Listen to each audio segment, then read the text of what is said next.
Okay, we'll start with our Mangalacharan prayers. Okay,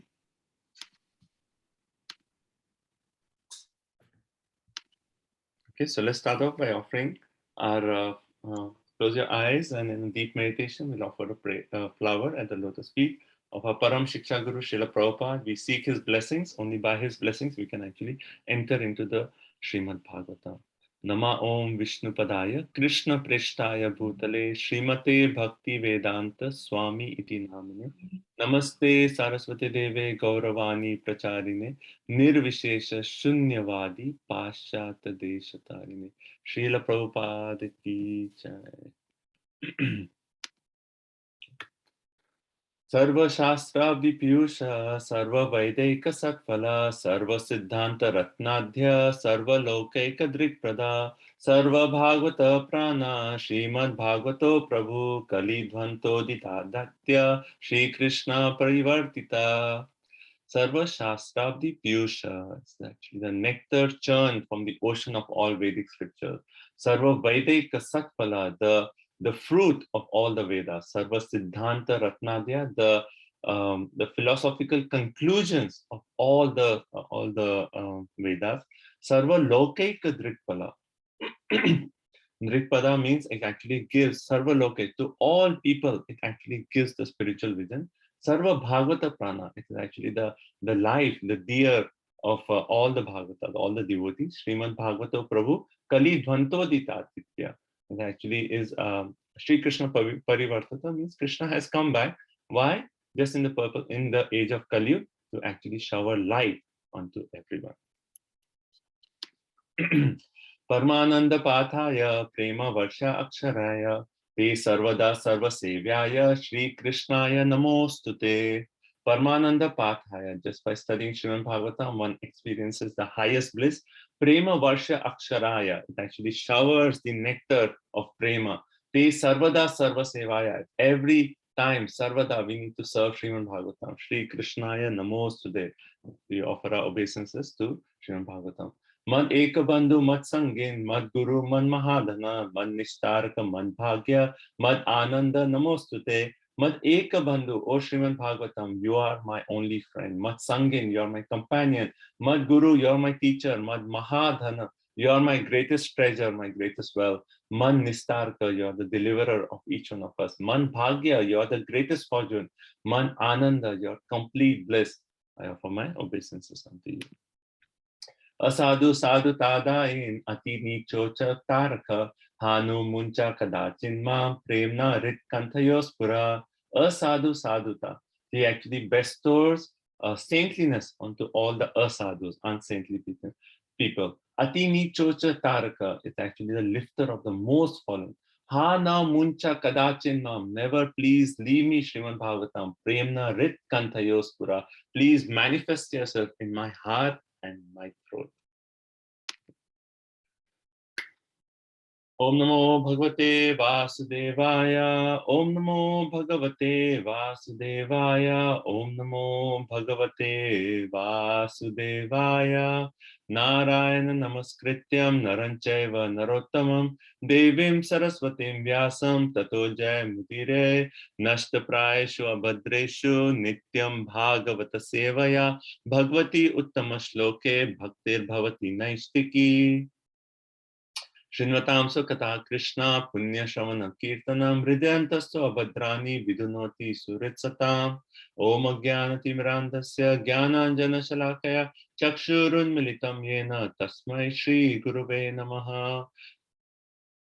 Vandeham Shri Guru Shri Yuta Padakamalam Shri Gurun Vaishnavamscha Shri Rupam Sagrajatam Sahagana Raghunatam Vitam Tam Sajivam Sadvaitam Savadutam Parijana Sahitam Krishna Chaitanya Devam Shri Radha Krishna Padan Sahagana Lalita Shri Vishakhan Vitamsya. He Krishna Karuna Sindhu Dina Bandhu Jagatpate Gopesha Gopika Kanta Radha Kanta Namo Namostute. Tapta Kanchana Gaurangi Radhe Vrindavaneshwari Vrishabhanu Sute Devi Pranamami Hari Priye Vancha Kalpatarubhyasya Kripa Sindhubhya Evacha Patitanam Pavanebhyo Vaishnavebhyo Namo Namah. Jai Shri Krishna Chaitanya Prabhu Nityananda Shri Advaita Gadadhara Srivasadi Gaura Bhakta Vrinda Hare Krishna Krishna Krishna Hare Hare Hare Rama Rama Rama Hare Hare. Hare Krishna. So welcome everyone. Nice to again be back with you and in your association. We hope to serve Srimad Bhagavatam today. So thank you everyone for your kind association. So today's plan is here. We are going to start off with one point everyone can share from your last week's reading. It could be one realization or one sentence of Prabhupada that stood out to you. And please make it really quick. So just 20 seconds, 30 seconds, really fast. So we'll start off with a group sharing. And then we will dive straight into the second chapter of Bhagavatam, first canto of Bhagavatam. Today we are going to discuss the entire second chapter, hopefully. We'll start off with offering obeisances. That's the first part of the second chapter. Then the second section is from text 6 to 15. I'll come to all these sections. We'll have questions. Then the third section will be 16 to 22. And then we'll have questions. We also want to discuss a little bit about our course assessment, the essays. There were like questions on the group. So we'll have that discussion at that time. A quick break and then we'll finish the chapter. So we'll end with sharing and realizations. Okay. So let me do one thing. Okay, so let's do the sharing first, and then I'll go through the overview of the chapter. Okay, so who would like to start? Hare Krishna, Prabhuji. I like the point that the pure devotees of the Lord, they are free of envy, they are well-wishers of everyone, and they try to establish a society with Krishna in the center. Thank you, wonderful point. Next. You can raise your hands electronically or even physically. Yeah, okay, go ahead. Lavang Manji Mataji. I like the point which I posted in the group about the service, and we have to do service with the pure consciousness, and we have to then only we will come out of these miseries once we surrender to Krishna. Thank you, Prabhuji. Yeah. Next. Hare Krishna, Prabhu. Can you hear me? Yes, go ahead.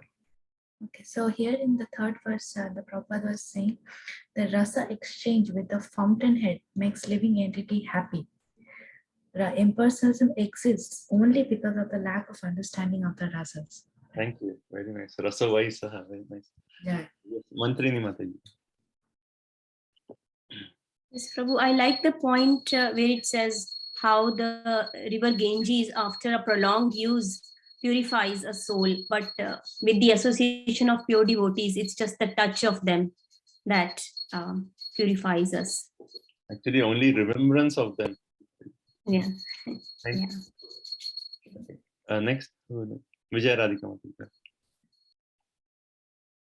Hare Krishna, everyone. Can you hear me? Yes, yes. Go ahead. For me, when it is said that Sukadeva Goswami speaking the Bhagavatam is making it more sweet. Srila Prabhupada and all these devotees has made it even more sweeter to fallen souls like us. So thank you. That was the most important thing that's thank you. Hare Krishna. I like the point in text 14 where it talked about how everyone is afraid of Krishna's power, and even fear personified is afraid. And Krishna's name is invested with that same power. So we're so fortunate that we get to chant the holy names. Thank you. Okay, next. Yeah, Gopinath Prabhu, Pratna. Yeah, well, I was going through the 6 questions of the sages, and I was going through the open essays. One of the topics was about Prabhupada's mood and mission about this. So I was reflecting that these 6 questions have some resemblance or some relationship with the 7 purposes of ISKCON. And how, in the 7 purposes, it talks about, establishing, propagating about the messages of the Lord, and also about Bhagavatam and Bhagavad-Gita. So I was finding quite nice that these 6 questions have some relationship. Wonderful, bro. Thank you. Never thought of that point. Pratnamati? Hare Krishna. I like we have read Bhagavatam many times, but as I was reading this time, we like many things were coming new, and it was making really the important thing about the seriousness, submissiveness, about like the hearer, and about the speaker also many qualities what are required that came to know Prabhuji. Thank you, sir. Wonderful. Okay, next, Mohan Prabhu.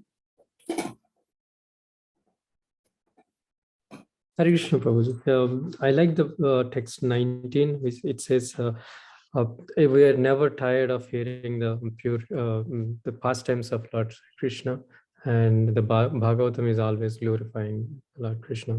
That's the point that I like. Thank you. Thank you. Shri Radhe Mataji. Hare Krishna Prabhu. The one message that Prabhupada kind of wants to do that is text of 21 I was recently reading.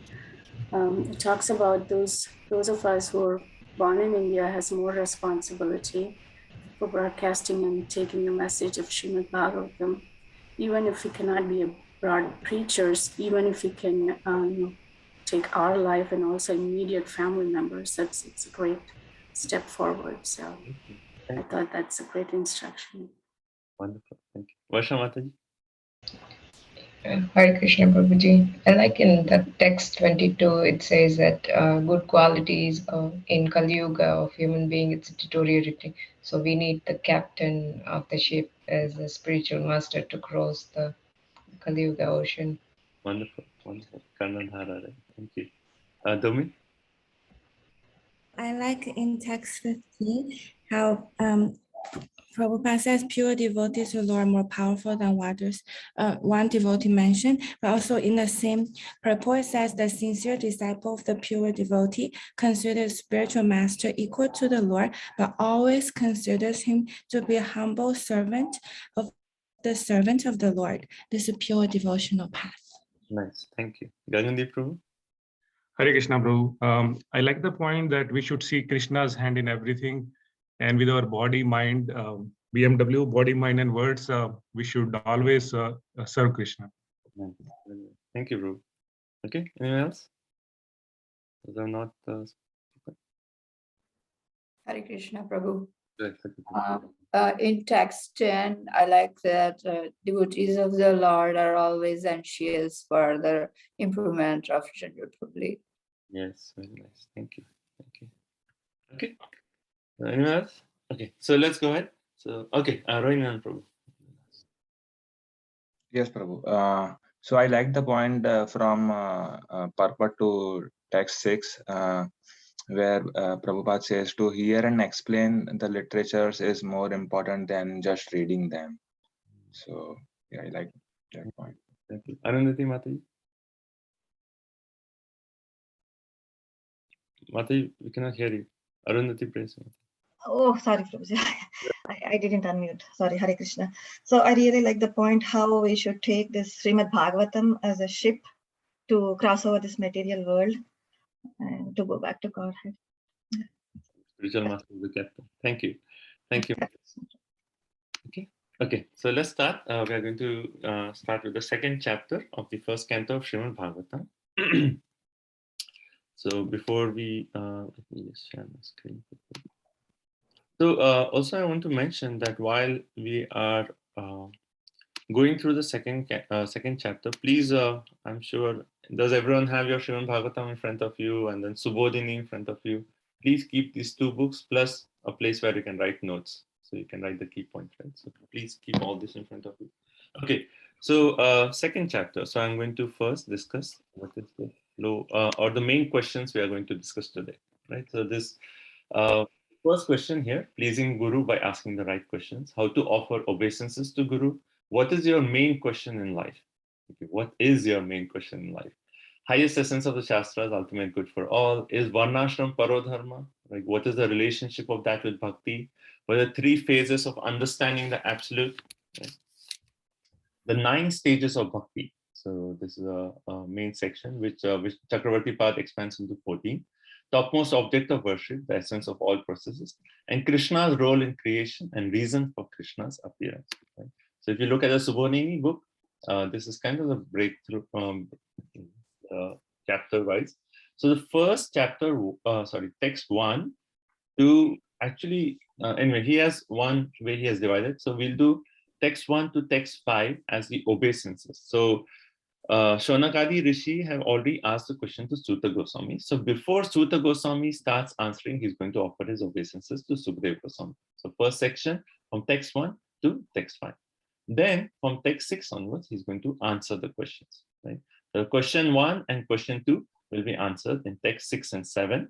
And then when he actually answers the question, and this is actually a system of Bhagavatam that, or any scripture that when it's actually trying to prove a point, it also proves that what are the other, I would say, other standings or other understandings on the same point. And it actually proves that how this point is the final point. Just to give an example, that how it talks of like bhakti is the highest to begin. Then naturally the question is, well, there are so many scriptures that talk of varnashram dharma.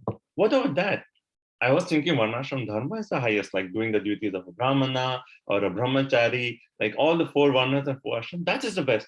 What about that, right? So it will talk about how varnashrama is not the parodharma and what is the relationship of varnashrama with bhakti. And that way it actually establishes bhakti as the highest. Also, it will establish what are the process of accumulating knowledge, what are the process of detachment. Isn't that the goal of life? No. Bhakti is the only point. So it will comprehensive very nicely. It's like, when Bhagavatam makes a point, it's like a checkmate point. That, okay, it will say, this is true, this is not true, this is not true, this is not true. Hence, the only thing that's true is this, and this is the highest. Right? Then the next section will be how bhakti progresses. So it will talk from Shraddha to Prema. The 9-step process is going to elaborate on that.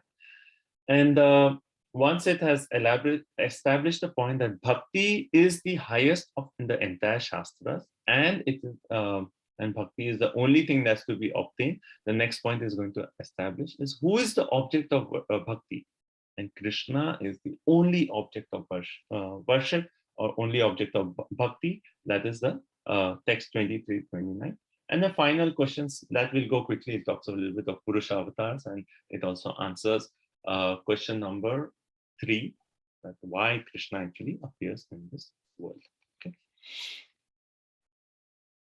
Okay, so I'll stop sharing my screen now.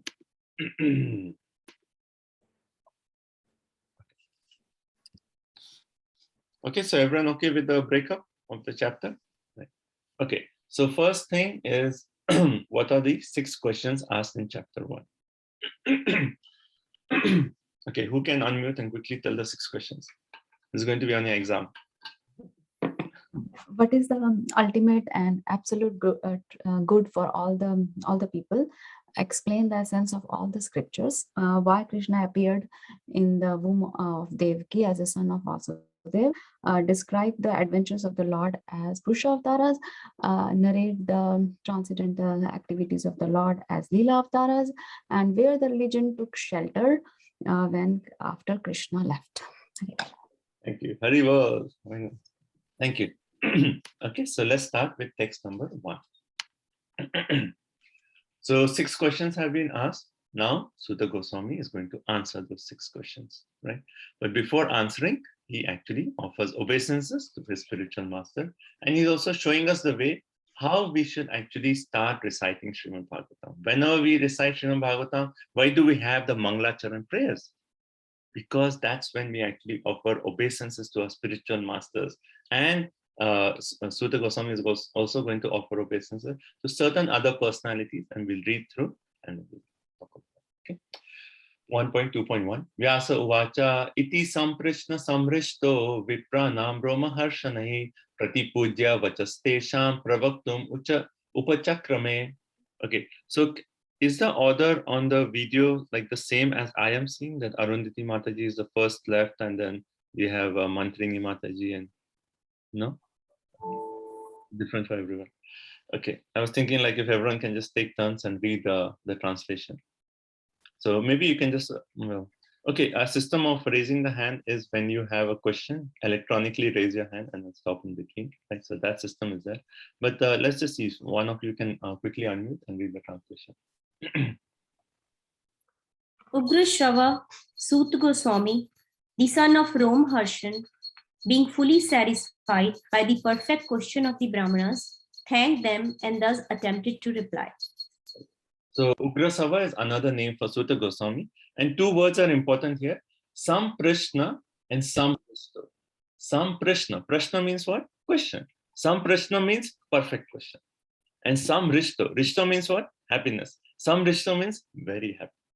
So the questions are so perfect that Suta Goswami is saying, I'm fully satisfied by your perfect questions. Such beautiful are your questions. Okay. And this is a point that, okay, we'll come to this, that, we please the senior devotees, we please the spiritual master by asking good questions. And good questions does not necessarily mean that we have to ask about esoteric topics, about like Ras Leela or this or that.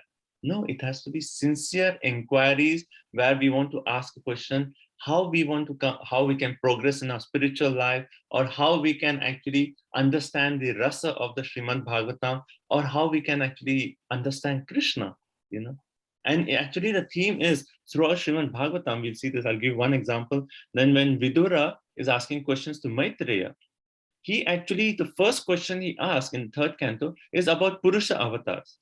And there our acharyas make the point that Vidura is such an elevated personality. Why is he asking about Purusha avatar? That is actually much lower than him. But he's actually asking the question for the benefit of everyone.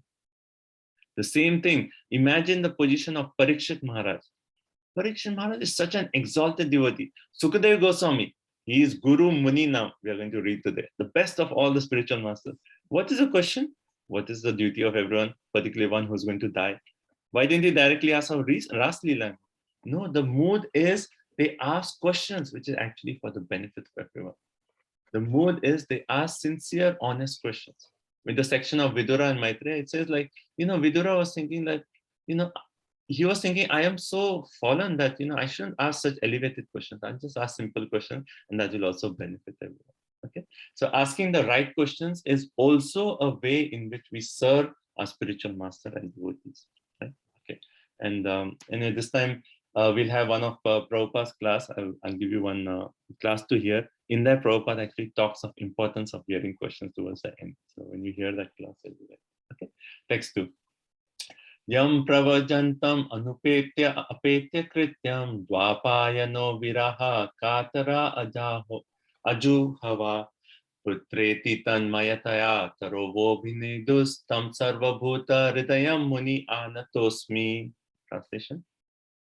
Srila Sutta Goswami said, let me offer my respectful obeisances unto that great sage Sukadeva Goswami, who can enter the hearts of all. When he went away to take up the renounced order of life sannyasa, leaving home without undergoing reformation by the sacred thread of the ceremonies observed by the higher caste, his father Vyasadeva, hearing separation from him, cried out, my son, indeed only the trees which were absorbed in the same feeling of separation echoed in response to the begrieved father. Okay, so first Sutta Goswami offers whom? Obeisances to whom? To his own spiritual master, who is Sukadeva Goswami, right? So we know in this assembly, we are reading about Sutta Goswami and Shaunakadi Rishis, right? And Sutta Goswami was present in the assembly when Sukadeva Goswami spoke Bhagavatam to Parikshit Maharaj. So Sukadeva Goswami is his spiritual master. So first he offers obeisances to his spiritual master, Sukadeva Goswami. Now the point is actually made, whenever we offer obeisances to Guru, we actually meditate on the qualities of the Guru. This is very important. When you actually think about the Guru, offer pranam to a Guru, we meditate. What are the qualities of a Guru? Every day morning we sing in Guru Ashtam. There are 8 qualities of a Guru that Guru actually gives us, 8 gifts that the Guru gives us. We can meditate on different qualities, like even in Prabhupada's pranam mantra. We actually pray, Namaste Saraswati Deve Gauravani Pracharine. He is the one who actually spread the message of Lord Gauranga. Right? So we actually meditate on the qualities. So here, Sutta Goswami is meditating on the qualities of Sukadeva Goswami. What is the first quality? He says, Anupetyam. So Upeta actually means to Upanayan ceremony, right? So Upanayan means that sacred thread ceremony, right? So he said Anupetya Apeta Kritam.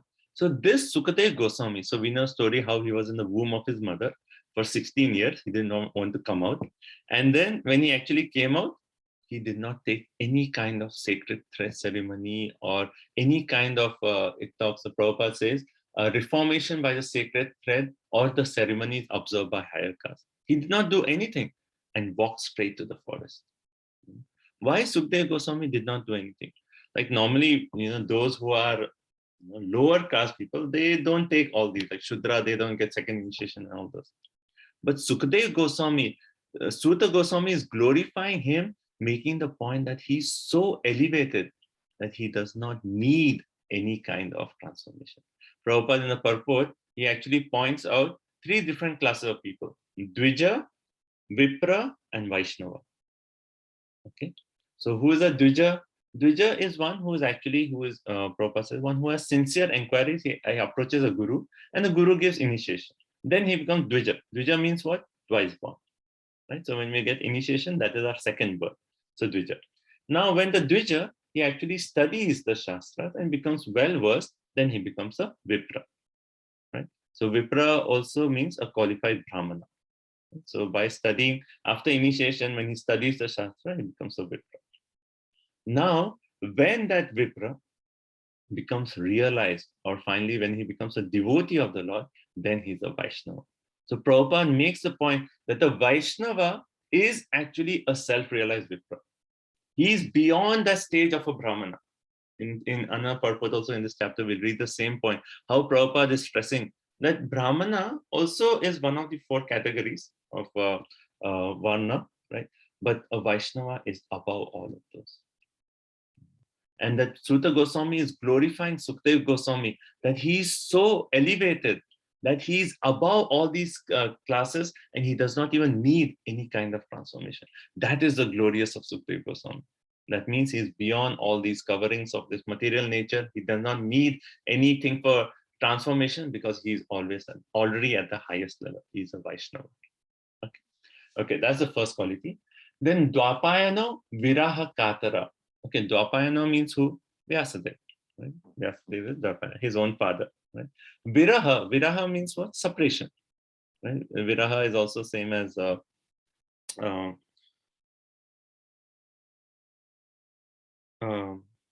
what's the word? I forget it.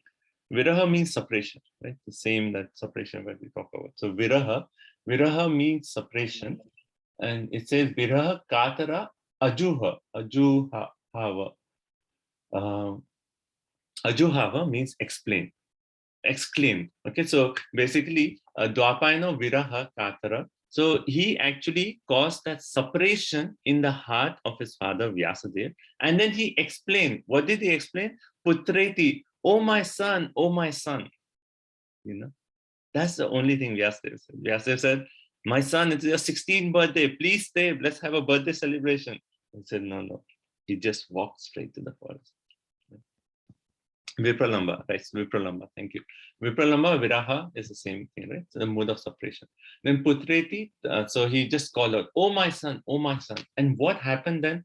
The word for trees is Taravaha. Only the trees actually echoed the sounds of his father, right? He said, oh my son, oh my son. Who replied? Only the trees actually echoed the sound. Okay. And what is the significance of this? The trees echoing the sound. There are 2 points that is made. One is because the pure devotees are so elevated, even the trees, they actually feel that affection for pure devotees. So when Sukadeva Goswami was walking to the forest, even the trees were feeling separation from Sukadeva Goswami. Oh, such a great soul, we are not going to get his association. So they echoed that. They said, oh, again, they were feeling. That's why in the translation, Prabhupada said, only the trees absorbed in the same feelings of separation. So even the trees were feeling separation from Sukadeva Goswami. That's how glorious is Sukadeva Goswami. And the other explanation that is given is that Sukadeva Goswami, he actually entered into the hearts of the trees and then spoke through them, to respond to his father.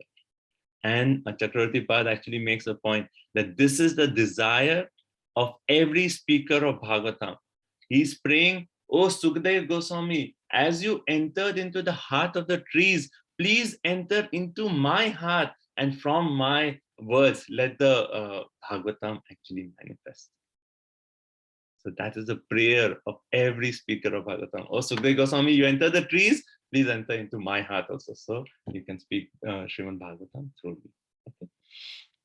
And tam sarva bhuta hridayam, right? So tam sarva bhuta means he can enter into the hearts of everyone. Right? And munim anatosmi. Okay. So this is anata asmi means offering obeisances. So this is verse number 2, where he's actually offering obeisances to his spiritual master. Okay. Now text number 3. So okay, this text number 3 is one of the verses for memorization. Yasvanubhavam akila shruti saram ekam adhyatma deepam atitite shatam tamonandam samsarinam karunaya purana guyam tam vyasa sunam upayami gurum munina. So further, he is glorifying his spiritual master Sukadeva Goswami. Okay, so this verse actually gives 3 qualities of Sukadeva Goswami and 4 qualities of Srimad Bhagavatam. Okay, and also, like, see, Shaunak Adi Rishi asked Suta Goswami 6 questions, but did they ask him to directly speak Srimad Bhagavatam? No. He's here making the point, I'm going to offer obeisances to Sukadeva Goswami, and I'm going to speak the conversation of Srimad Bhagavatam. Why? Because 4 qualities mentioned in this verse. So he's selecting Srimad Bhagavatam as the topic that he's going to speak on, and that's the reason that's given here. Okay, Swa Anubhavam. Swa Anubhavam. Okay, someone can read the translation. Let me offer my respectful obeisances unto him, Sukha, the spiritual master of all sages, the son of Vyasadeva, who out of his great compassion for those gross materialists who struggle to cross over the darkest regions of material existence, spoke this most confidential supplement to the cream of Vedic knowledge after having personally assimilated it by experience. Thank you. So here Swanubhavam means he has actually assimilated what? Akhila Shruti Saram. Akhila Shruti means all the scriptures, Saram means essence. So one is glorification of Sukadeva Goswami is that he has assimilated the entire essence of all the Shastras, and Akhila Shruti Saram is glorifying Srimad Bhagavatam as it is the Saram of all the Shrutis, right? That is Srimad Bhagavatam. Ekam, right? Adhyatma Deepam. Adhyatma Deepam means it is the torchlight, right? Transcendental torchlight. Atititasham Tamonandam. So this Kaliyug is the age of dark material existence. But Srimad Bhagavatam is like a torchlight, and it is actually showing the light for those who are actually desiring to get out of this material world. Prabhupada stresses this point in the purport. And repeatedly in these verses, we'll read that point, how Prabhupada says that, and in one point he makes in the purport that there is no point in arguing that a materialistic man can be happy. No materialistic man can be happy, right? And then he makes a point, but yet we can actually, he says, unhappy materialists can get out of this material world simply by desiring to get out. And Prabhupada repeats this point in this purpose. Do we have a strong desire to get out of this material world? Are we anxious to go back home, back to God? Do we have that eagerness, right? So that is the point. And that word atiti shatam actually means those who are actually desiring to get out of the tamo andam, then Bhagavatam is their torchlight. Okay. Then samsarinam karunaya. It actually, karunaya means compassion for all samsara. Purana guyam. It's actually the confidential section of the Puranas. Tam Vyasa Sunam Upayami Guru Munina. Vyasa Sunam referring to son of Vyasadeva. And Guru Munina means he's actually the gurus of all the gurus.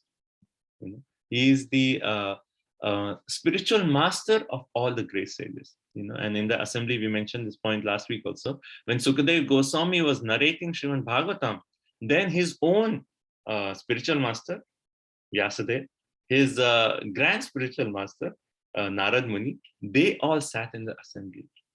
And it wasn't that they said like, oh, we are going to see how good he's going to say, or we are going to correct him for his mistakes. They were actually hearing Bhagavatam as if they were hearing for the first time. So even all those sages, we'll read this in the last chapter of this first canto, where the description of an entire list of sages from all over the universe who assembled there in that assembly of Parikshit and Sukadeva Goswami. And to all those sages, Parikshit Maharaj asked a question, and then they are thinking, okay, who is going to answer? But as soon as Sukadeva Goswami comes, they all accept. You are our spiritual master. You answer the question. So he is Guru Muni now. Of all the Munis, he is actually Guru, right? So what are the 4 qualities of Bhagavatam? One is Akhila Shruti Saram, the essence of all scriptures. This is a Deepam. It is actually a transcendental torchlight. It is a Purana Guhyam, right? Purana Guhyam. And it is actually manifested for compassion on all living entities. And 3 qualities of Sukadeva Goswami is also one Swa Anubhava, is actually he's personally assimilated the entire scriptures. Second point is also that Karunaya can be used for both Bhagavatam and also Sukadeva Goswami. And third, he is the guru of all the Munis. Right? So 3 qualities of Sukadeva Goswami and 4 qualities of the Srimad.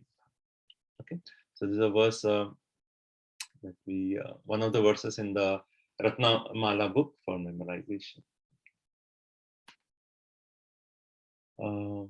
Let's see. So Prabhupada in his purport, he really likes, and this and the next, like few purpose, he's stressing the importance. Like even in this, he said, the envious Mayavadi cannot have access to Bhagavatam, but those who are really anxious to get out of this material existence may take shelter of the Srimad Bhagavatam. This is like last but one sentence. Those who are really anxious to get out of material existence may take shelter of Srimad Bhagavatam. So one is the desire to get out of this material world, and second is if you're really desiring, take shelter of the Srimad Bhagavatam. Okay. And then Chakravarti Pad actually makes a point that Narad Muni and Vyasadev, they heard the Bhagavatam from Sukadeva Goswami as if they had not heard it before, as if they're hearing for the first time. Okay. Text 4. Narayana namaskrityam naranchaiva narottamam devim saraswatim vyasam tato jaya mudire. So this is a verse we recite every time, right, before we recite Srimad Bhagavatam. So here, Suta Goswami, after offering obeisances to his spiritual master, is offering obeisances to 4 other personalities, right? So Narayana, referring to Lord, to Narayan, the supreme personality of Godhead. Namaskrityam, offering obeisances. Naram Chaiva Narottamam, right? Nara Uttamam means the best of all human beings. That is actually Nar Narayan Rishi. The second, Devim Saraswati Vyasam, to Goddess Saraswati, the goddess of learning, Mother Saraswati, goddess of learning, Tato Jayam Udire, and Vyasam referring to Vyasadeva. Right? So to 4 personalities, he is actually offering his obeisances.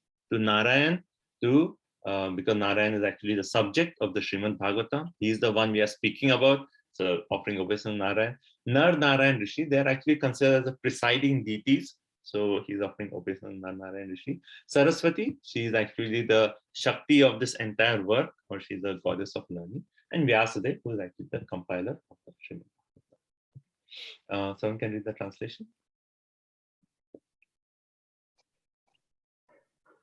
Before reciting this Srimad Bhagavatam, which is a very means of conquest, one should offer respectful obeisances unto the personality of Godhead, Narayana, and to Nar Narayan Rishi, the supermost human being, and Mother Saraswati, the goddess of learning, and unto Srila Vyasadeva, the author. Author of Srimad Bhagavatam, right? And then the last word, it says, Tato Jayam Udire.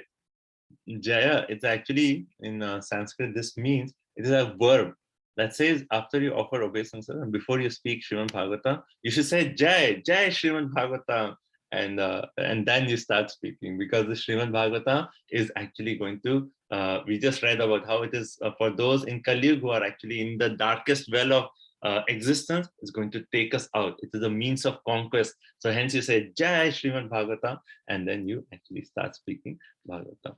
So Chakravarti Pal makes this point that the speaker should utter Jai before speaking Bhagavatam.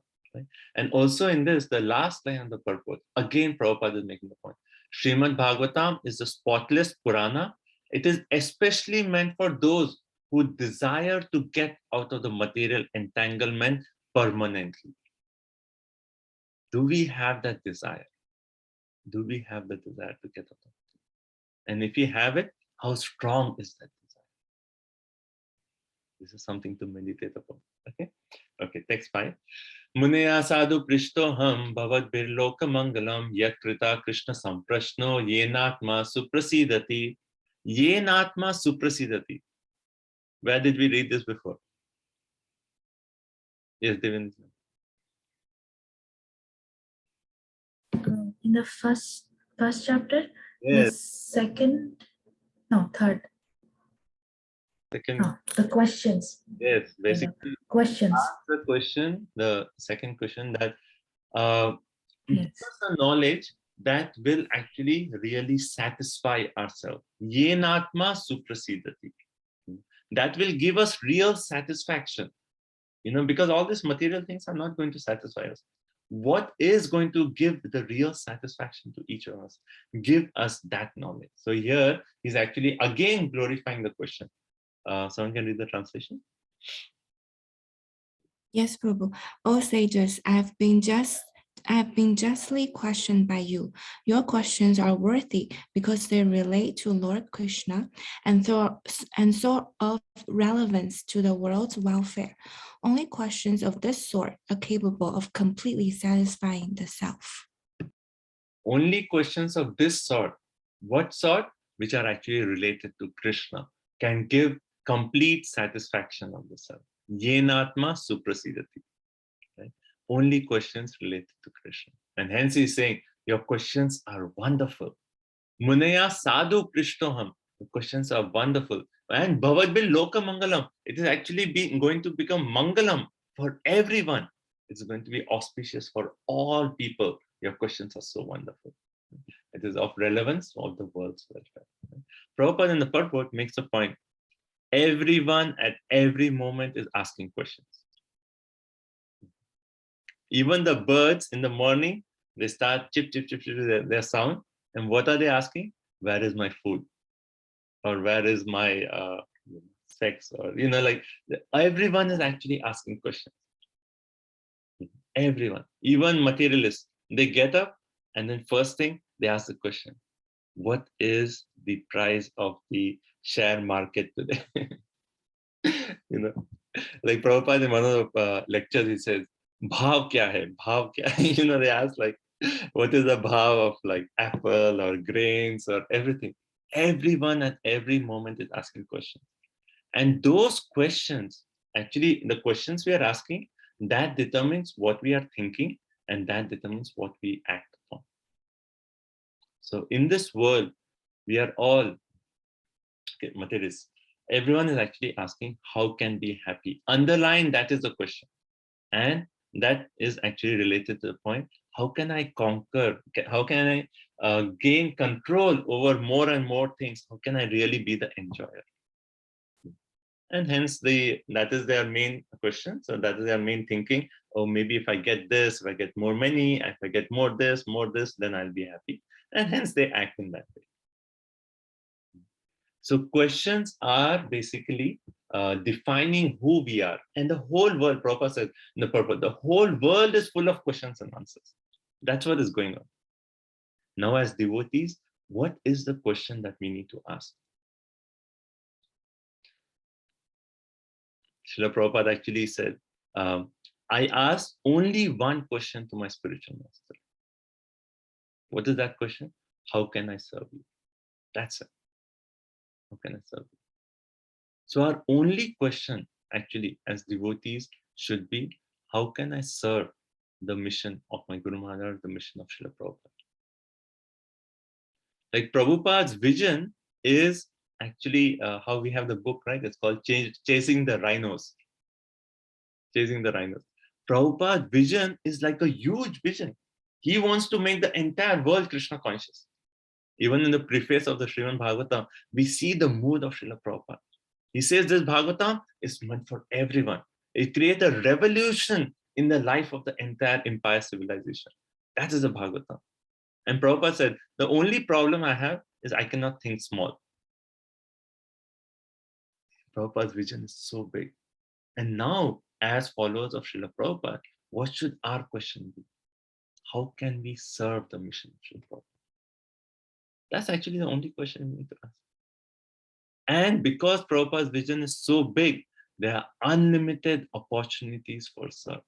So if you keep asking, how can I serve? How can I serve? How can I do more for my Guru Maharaj? How can I do more for Prabhupada? Then if that is our focus, Krishna will give the inspiration and we'll be engaging in more and more projects for the pleasure of Guru and Krishna. And once Guru is pleased, Krishna is pleased. That's our success. So we just have to change our questions. Everyone is asking so many different questions. Just change the question, have that one question. How Prabhupada asks his Guru, how can I serve you? We just ask the same question to our Guru. How can I serve you, Guru? That's the only thing we need to focus on. Right? Okay. So Prabhupada in this purport focuses on that aspect of question. He says, satisfaction on the soul can only be obtained by question and answer on the subject matter of Krishna. That is the only thing that is going to be yenatma suprasidati. We cannot live for a moment without being questioned or without being answers. Okay, so that is the first section of the chapter 2. That basically Suta Goswami has offered obeisance to Sukhdev Goswami. He's glorified Sukhdev Goswami. He's glorified Srimad Bhagavatam and made the point that I'm going to speak about Srimad Bhagavatam that will answer your questions. He's offered obeisances to Narayan, Nar Narayan Nishi, Mother Saraswati, to Vyasadeva, and then he's glorified the questions. Okay, now he's going to answer the questions. Okay, so now it's section 2. So we'll continue. 1.2.6. So this is a verse, everyone, I think you already know this. If you don't know, please memorize. Right? This and the next verse, for sure, you have to memorize. Right? Savai pumsa paro dharmo yato bhaktir adokshaje ahetuki apratihata yayatma suprasidati. Okay. What was the point? Yenatma suprasidati. Right? We read in first chapter, we read in previous verse. Again, this is similar. Ya Atma, similar, like it's just a different way of saying it. Ye Atma suprasidati, complete satisfaction. So question 1, what is the essence of all the Shastras? What is the ultimate good for everyone? Question 2, what is the essence of all the Shastras? Both of those questions are answered in text 6 and 7. Okay, and what is the answer? Yato bhaktir adoksha. Bhakti, devotional service, is the ultimate good for everyone. And devotional service is the essence of all the Shastras. Okay, so let's see. Savai pumsa parodharma. The highest dharma, the highest occupation for every living entity, pumsa, is yato bhaktir adokshaje. To actually engage in devotional service unto adokshaje. Adokshaje means what? So Prabhupada in his lectures, he gives one interesting explanation. I'll talk about that. He gives like one is a common one and one is one which is I think one of the lectures he makes a point. So akshaja means something that you can perceive with your senses. Adokshaja means one who is beyond our material perception. So someone who is actually beyond this material world, who cannot be perceived by our material senses, eyes, ears, nose, and all, that person is actually Krishna. Another explanation Prabhupada given in the lecture, akshaja. So those who know Devanagari script, what is the first letter? A. What is the last letter? Sh. So akshaja means from the first letter to the last letter. A to ja. A person who cannot be explained just by material words coming from the letters from A to ja is actually Krishna himself. The only way we can understand Krishna is actually Ata Shri Krishna Namadi Na Bhave Grayam Indriya. In the senses, we cannot understand that personality because he's Adokshaja. He's beyond the senses. Right? Sevan Mukhe Hi Jivad. Once we engage in devotional service, that is the only way we can actually understand Krishna. So, Adokshaja. So, the answer is what? Devotional service. To whom? Adokshaja. To Krishna himself. Now, what kind of devotional service will give complete satisfaction to the sense? Self, 2 qualities. Ahetuki, apratiyata. So, what is ahetuki? Ahetuki means, there are 2 explanations to this, right? So, one is ahetuki means unmotivated. So does our bhakti have some motivation? Why are we doing devotional service? You can think about this. Is there some ulterior motive in our heart? If we have some ulterior motive in our heart, then that kind of bhakti will not give us satisfaction. We still have to elevate ourselves to the stage of pure devotional service. And what is the definition of pure devotional service? Anya bilasita sunyam jnana karmadi anavritam anukulena krishna nishila bhaktir uttama. That uttama bhakti, that is the bhakti that's being talked about in this verse. Right? Anya bilasa, no other desire other than the desire to please Krishna. That is the quality of bhakti that Bhagavatam is speaking about. He's talking of uttama bhakti. Paro dharma is ahetuki. It is unmotivated. And the other one, I'll come, okay, so I said there are two meanings of ahituki, so I'll come to a second meaning. Apratihata. Apratihata means uninterrupted. Okay. So what does it mean, uninterrupted? That, any change in our material situation is not going to interrupt our bhakti. Right now, our bhakti is interrupted by so many things. We have a change in some situation, or something happens and we say like, oh no, today I cannot chant my rounds, today I woke up late, today this happened, that happened. So many interruptions to our bhakti. But we want to come to the stage of uninterrupted bhakti. In prayers of Queen Kunti, she actually prays, let my mind be Twaime Ananya Vishaya. Let my mind be attracted to you. How? Just like the Ganga flows. If the Ganga is flowing, if there is a rock in between, what happens to the Ganga? Nothing. It just flows over or just flows on the side. That should be our nature of our devotion. Any obstacles come in our path, our devotion should not be affected. That kind of devotion service. Now, that uninterrupted does not mean that, that we don't eat our food, we don't bathe, we don't use the bathroom. Like all those things are okay. That things for self-preservation is okay. But other than that, our motivation is any other situation is not an interruption for our bhakti. Right? So that is the second quality of bhakti. One example of Ganga is given by, anyway, one is given by Queen Kunti. We'll come to that beautiful prayer. One is given by Kapila Dev. It's actually a very nice word. Mad guna shruti matrena mai sarvasya guhayase manogatir avichanna yata gangambaso kudo gangambaso. Right? So he's saying the same thing. I'll read this translation because very beautiful. The manifestation of unalterated devotional service is exhibited when one's mind is at once attracted. That is the same thing Queen Kunti is praying. Mind is at once attracted to what? Hearing the transcendental name and qualities of Krishna, who is residing in everyone's heart. Just as water of the Ganges naturally flows towards the ocean, such devotional ecstasy, uninterrupted by any material condition, flows towards the Supreme Lord. Okay, it's a beautiful verse. This is 3:29:11.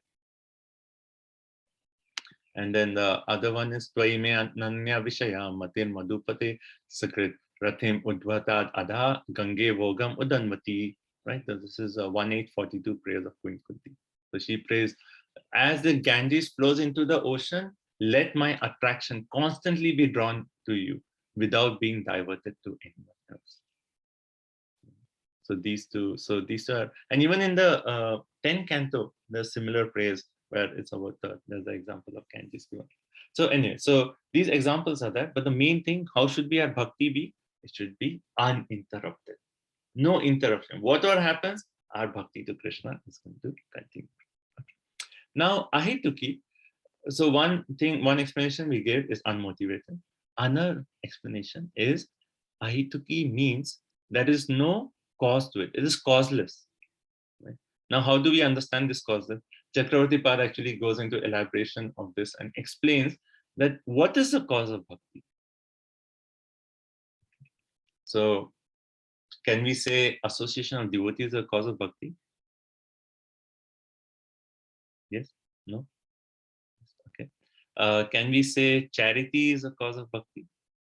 Or vows? Or austerity, sacrifices, studying the Shastra? Chanting Hare Krishna?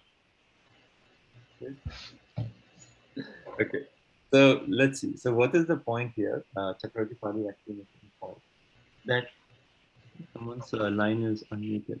Some sound. Okay, thank you. Yeah. So what is the cause of bhakti? Actually, the only cause of bhakti is bhakti itself. That's it. Nothing else.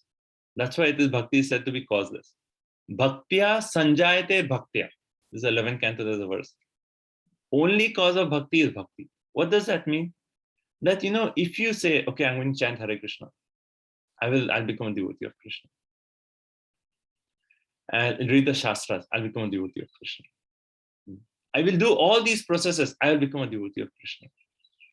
Unless we receive that bhakti from another devotee, you cannot become a devotee. So even in today's discussion will come further. Prabhupada talks of 3 classes of devotees. We know Uttamadhikari, Madhyamadhikari, Kanishtadhikari. 3 levels of devotee. And actually bhakti is said, only way to get bhakti is when bhakti in the heart of a Madhyam Adhikari is given to us. Then we can get bhakti. Otherwise there is no other way of getting bhakti. And why only Madhyam? Why not Uttam? Actually, Uttam Adhikari is so high that he does not even see any distinction. He sees everyone as a devotee of Krishna. But the Madhyam, he makes distinction.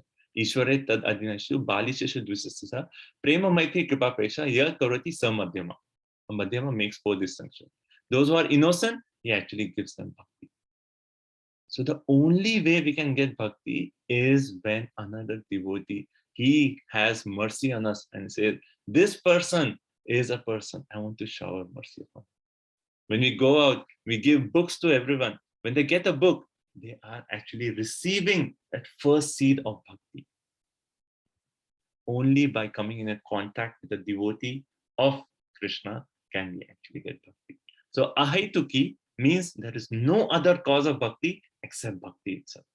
That's why bhakti is said to be causeless. Actually, in Madhurya Kadam, in another book by Chakravarti Pali, he actually says in the starting first chapter, the whole section is just on how bhakti is causeless. There can be no cause to bhakti. Even Krishna's mercy is not a cause of bhakti. Why? Because if Krishna gives mercy to one person and not to another person, then Krishna will be partial. So even Krishna does not make that partiality. Only a devotee, from a devotee, we can actually get bhakti.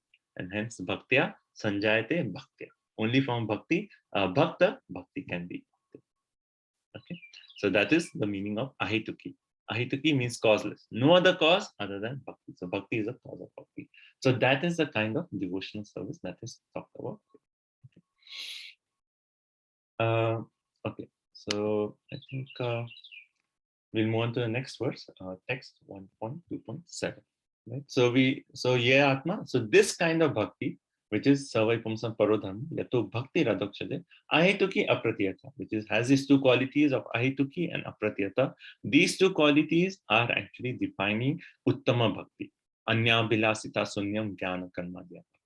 And only this kind of devotion will give complete satisfaction to the self. So if we are doing bhakti, we are not getting complete satisfaction. We can see, is our bhakti uninterrupted? Is our bhakti unmotivated? Prabhupada in the purport talks about pravritti marg and nivritti marg. Pravritti marg is the marg of what the Vedas give, the path of sense gratification. Okay, you want to elevate your consciousness, do this yajna and so on. Nivritti marg is the path of renunciation. The path of pravritti marg is the inferior, path of sacrifice, or the nivritti marg is actually a superior. So Prabhupada talks about that. Okay.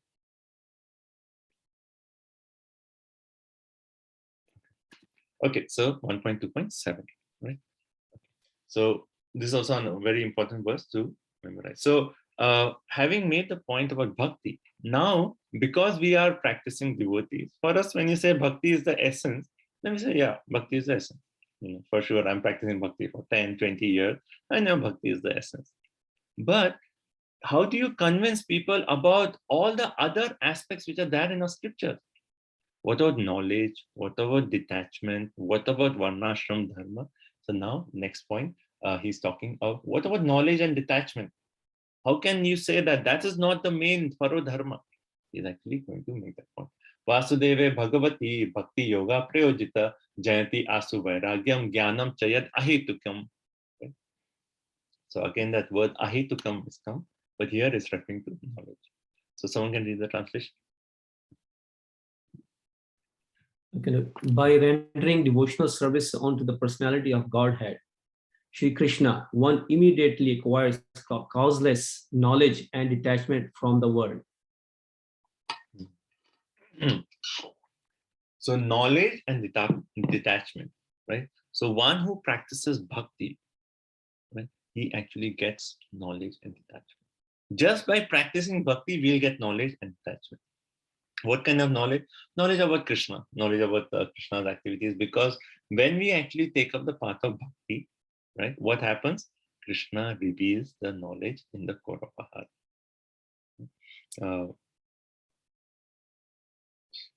I'm blanking out today. Yes, I'm tired. What is 10.11? Someone can say. Tesham satata yuktanam bhajatam pritipurvakam dadami buddhi yogam tam yenamam upayanti. So Krishna is saying in the Bhagavad-Gita that those who engage in devotion service, he himself actually gives light, gives the knowledge in the core of our heart. So by practicing bhakti, one will actually get knowledge. Right? Knowledge of Prabhupada says in the purport, knowledge of everything material and spiritual can be actually obtained by this process of bhakti. Right? And the other thing about detachment. Detachment means, our attachment, our main reason we are here in this material world is attachment to material things. But by practicing bhakti, even will get attachment. There's a verse in the 11th canto, very beautiful verse. Everyone likes prasadam, right? Yesterday was a nice prasadam feast. You can memorize this verse. Bhakti parshanubhava viraktir anyatra chaisha trika ekakala prapadyamana se yathasna shushtushti pushti shud apayanughasam. It comes in 11th canto. It says bhakti pareshanubhava. When you eat nice food, what happens? Three things happen. One is if you're hungry, your hunger will go away. Second thing, you'll feel satisfaction. Nice gulab jamun. And then third thing you will have is nourishment of the body. All these three things are simultaneously happening when you are actually eating. You're hungry, your hunger is going away, your body is nourished, and you're feeling, oh, so good, prasadam, so good food. Similarly, when we actually take bhakti, three things happen. Right? Bhakti pareshanubhava. So as we are doing the limbs of bhakti, then bhakti itself is manifesting in the core of heart. So one gets bhakti. Then pareshanubhava, anubhava. Right? Anubhava means direct experience of Krishna. Like after practicing Krishna consciousness for a few years, if someone tells you, oh, this is a bogus philosophy, what you're doing is all nonsense.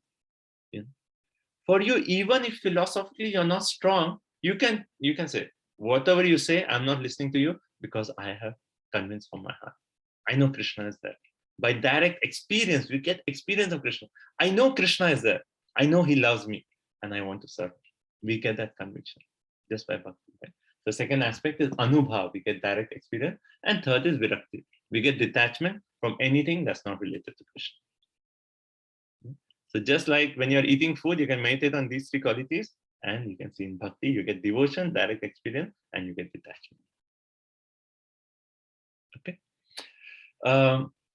Okay, let's see. So Prabhupada in the purport talks about how bhakti cult is the topmost of all transcendental activities. It is simultaneously sublime and easy. It is easy for the neophyte and is sublime for the pure devotees of God. So beautiful Prabhupada says. Then talking about detachment, Prabhupada brings up a point. Negation does not mean negation of the positive. So this is in the second paragraph, almost like fifth or sixth line. Prabhupada says negation does not mean negation of the positive. Negation of the non-essentials does not mean negation of the essential. What does this mean? Why is Prabhupada saying this point? When we talk of detachment, we think of we have to give up all our activities because our activities are a cause of bondage. So that's why negation does not mean negation on the positive. That does not mean we don't do activities. No, we do activities, but we do it as a sacrifice for Vishnu. Yagyartha karma anyatra lokoyam karma bandhana tada karma konte mukta samachara. So activities should be done as a sacrifice for Vishnu. Then the activities are good. The same activities which we are doing now, if you are doing it as an offering to Krishna, they are a cause for our deliverance, right? So negation of the non-essential does not mean negation of the essential. Right? Even desires, even questions, anything. Like people say, oh, detachments, we should have no desire. No, we have desire. What's the desire? To serve Guru and Krishna. And so everything can be used in that way, right? So that's the point. Okay. And then Prabhupada in the purport also makes a point that how a pure devotee has all the good qualities, right? Knowledge, detachment, all these qualities are automatically developed in the core of a pure devotee. Just by devotion, all these qualities actually come. Okay. Okay. So we'll go to the next verse. So the next section is about Varnashram. Okay, so let me just take a quick pause. It's 9:10, but I want to finish this next section before we take our break for questions. But just see any question up to this point, or Can you share the verse which was there in first chapter on the Yenatma Suprasiddhi? Which is the verse? Yes, Prabhupada, just let me. 11. Oh, thank you. Thank you. Okay. Yes, anyone else? Hare Krishna Prabhuji, you shared two verses. One is Kunti prayers from 1.8.42 for the explanation of Apratihata. And there is one more verse from third canto, 3 point something you said. 29:11. 3:29:11. Okay. 29 text 11. This is actually from a conversation of Devahuti and Kapiladu. Thank you. It's a beautiful verse. Another verse from memorization. Thank you. I have a question. Okay, Mantri. So you said we cannot, we can only get bhakti through another bhakta. So I was thinking how, when we read Srimad Bhagavatam, you said we cannot get it through any knowledge. When we read Srimad Bhagavatam, we can, how do we understand? I feel like when reading Srimad Bhagavatam, it is like association and we get bhakti. Is that true? Yes, because now what are we doing? What are we doing? We are actually studying Srimad Bhagavatam in the association of devotees. Right? When it comes to a point of devotees, when we are in the association of devotees, bhakti is there, right? And also now, because we are studying the purpose of Srila Prabhupada, we are actually directly in contact with Srila Prabhupada when we are studying Srimad Bhagavatam. So we are getting the mercy of Srila Prabhupada when we are studying Srimad Bhagavatam. He wants us to study. He's written all the nights he stayed from like 11 in the night to 4 in the morning to actually translate all the Bhagavatam is just for us so that we can actually study this Bhagavatam. And by studying Bhagavatam, we are pleasing Srila Prabhupada. We are getting Prabhupada's mercy. Thank you, Prabhupada. Mohan Prabhu Longman, you had a question? Yes, Prabhuji. You were saying all the sages know that Sukadeva Goswami is the highest. How do they know, Prabhu? Is there any story? And also, Yes. Okay, so that actually, when the entire assembly is there, all the sages are there. We'll read this more in the 19th chapter. I won't go too much into detail now. In the 19th chapter, it describes as soon as Sukadeva Goswami arrives, just looking at Sukadeva Goswami, they know this is our Guru. That is the glory of Sukadeva Goswami, that he's so elevated that just by looking at him, everyone recognizes he is the one who is going to be the speaker of this assembly. He is our Guru. So it is described in 19th chapter. Anything else? Yes, Prabhuji. So he born and 16 years and he ran. He went in forest. Yeah. Is that happens in that Satya Loka? Now Satya Yuga, Prabhu? People born and just go. No, it's special. Born. No, it was 5,000 years before when Vyasdeva arrived. When Vyasdeva was here, his son was born, and then his son was in the womb of his mother for 16 years. He didn't want to come out. And when he came out, walked straight to the forest. That is Sukadeva Goswami. Okay. Okay, Prabhuji. Thank you, Prabhuji. Yeah. So you were talking about bhakti, it comes from bhakta, and So what about chanting the holy name? Because don't we get bhakti by chanting the holy name? So, see, chanting the holy name, we are nourishing the seed of bhakti. See, when we say cause of bhakti is bhakti, bhakti always comes to association with devotees. Only a devotee can give us a seed of bhakti. And these are limbs of bhakti. So when we are doing this, how do we know we have to chant the holy name? Because our guru has said, Prabhupada has said, and we are following his instruction. So everything we are doing as a service for devotees. And by pleasing the devotees, we get bhakti. That's the whole point. So all these activities, chanting the holy name, studying Bhagavatam, they are all limbs of bhakti. And we are doing that to please a bhakta, and then in that way we get devotion. Okay? Because otherwise Krishna does not give us devotion. Only his devotees actually have the right. Krishna actually gives the right to his devotees. Because I am controlled by you, I give you the right, you can give bhakti. I'm not going to give. Because if I give bhakti, I'll be controlled by that. So I'm not going to give that kind of bhakti. If you want, because you're so merciful, you give bhakti. That's why Krishna empowers the devotees. Prabhu, so we're just saying that bhakti gives two things, knowledge and detachment. So knowledge you said about only Krishna. So but in Bhagavatam we have all the sarga, visarga and all, like, details of how, the Mat Tattva and all those little very, or those are also part of like this knowledge, or I mean. In Bhagavad-Gita 7.3, Krishna actually says, by this you'll get both phenomenal and numinous. Both these knowledge. Like Prabhupada in the purport, he actually makes the point. Both material and spiritual knowledge can actually be obtained. Ishopanishad says, Vidya cha avidya cha. Both you actually get, right? So we get the knowledge of this material world, and also knowledge that will help us detach from this material world, and also knowledge to how to use everything in Krishna's service. So both points are there, right? And how to survive in this material world. That knowledge Krishna will give us. Right? And the main thing we'll get all spiritual knowledge. So can you tell me the Bhagavad Gita verse, exact chapter? The 7th text 2. 2 or 3.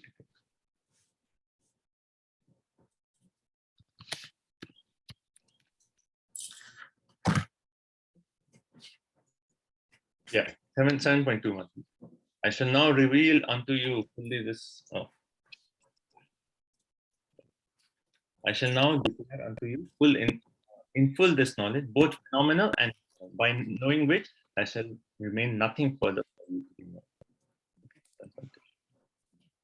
Thank you, Domi? Yes, Prabhu, I'm so sorry.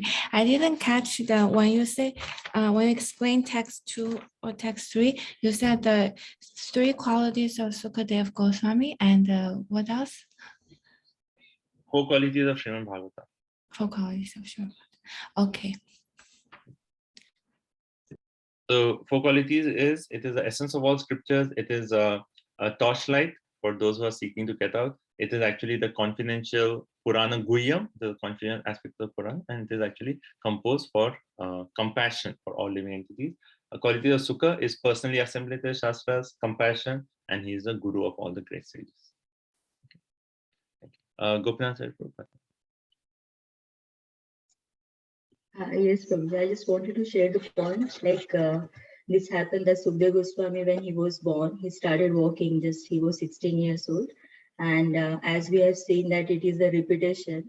Like when we hear the Mahabharata, when Vyasdeva was born, he also left immediately when he was born from Satyavati and Parashar-muni, and he immediately left the place. Yeah. Yes. Yeah. So like somewhere I heard like this is the what every action has the equal and opposite reaction. The same happened like with him also.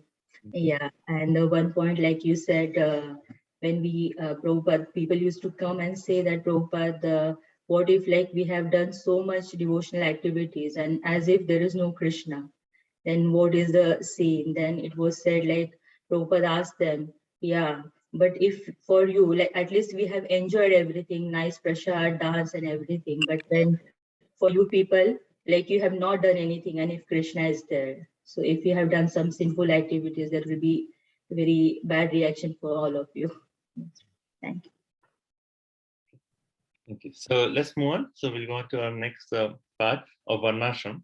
So, we are text number. Yeah, text number 8. Okay. Dharma swanasthita pumsam vishvak sena kata suya notpade yadi ratim shama eva hi kevalam. Actually, all the verses of second chapter are so beautiful. If you want to learn a chapter, entire chapter of Bhagavatam by heart, the second chapter it should be your first one to learn. So nice. Even this verse is beautiful. Dharma swanustita pumsam. So swanustita means dharma based on our own position in terms of varna and ashram. Whether you're a brahmachari, you're a grahastha, vanaprastha, sannyas, or you're a brahmana, kshatriya, vaishya, or shudra. Right? Dharma swanustita pumsam for all mankind. Vishvaksena kathasuya. Vishvaksena referring to Krishna himself. Kathasuya message. Na utpadate. Utpadayet means what? To actually grow, or that actually produces. Right? Yadi ratim. So ratim means attraction. Shrama eva hityana. If your activities of your varna and ashrama are not producing attraction for the message of Krishna, then they are useless labor. This is actually showing the quality of Srimad Bhagavata. If you read other scriptures and everything, and it's a brahmachari, brahmana, these are the duties and everything, and they read this verse, they'll be like, you're fanatic. Like, I'm doing all my duties of brahmana, kshatriya, and everything, and you're saying all that is waste? Yes, it is waste if it's not producing an attraction for the message of Krishna. That is the authority of Bhagavatam, and that itself shows Bhagavatam is the postgraduate study of our scriptures. Dharma projita kaitavatro is rejecting all those so-called dharmas, bringing us to the highest dharma, where even a varnashram is only is not useless labor if it actually produces a attraction, ratihi, for the message of Krishna. So someone can read translation.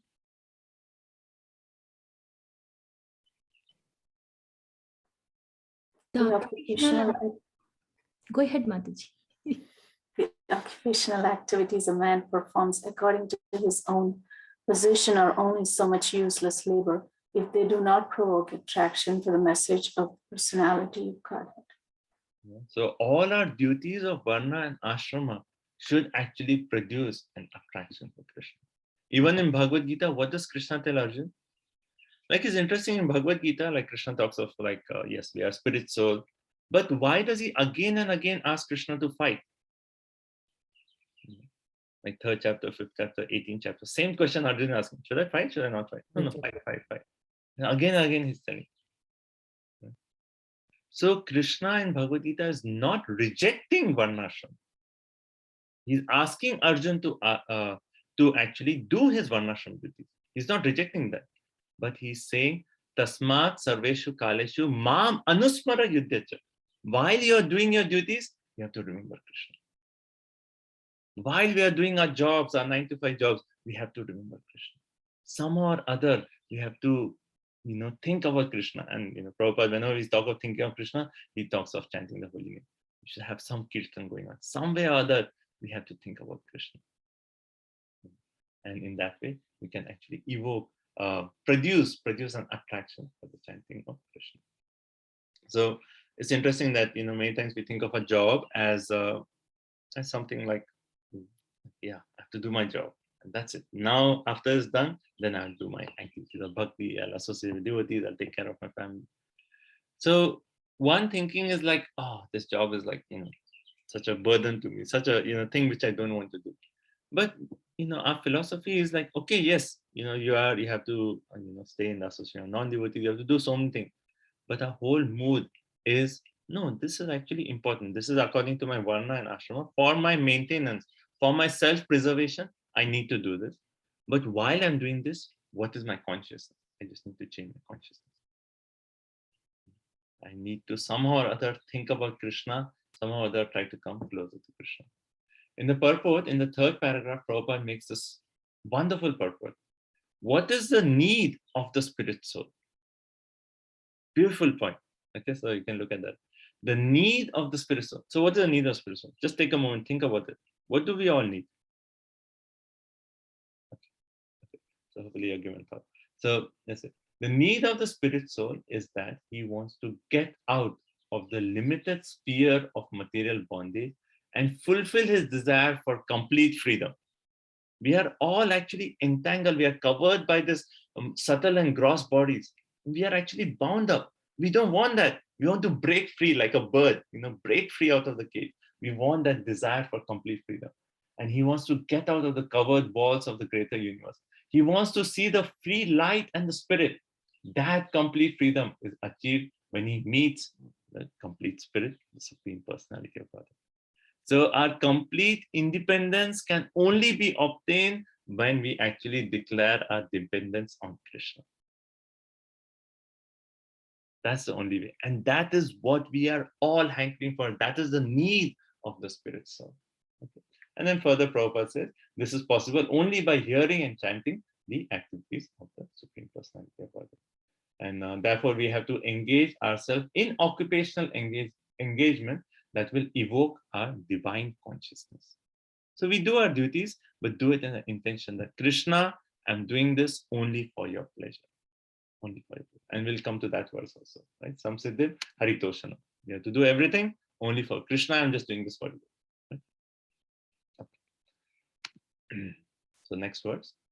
Okay, actually, maybe I'll give a little bit more about Varnashram. Actually, in the conversation between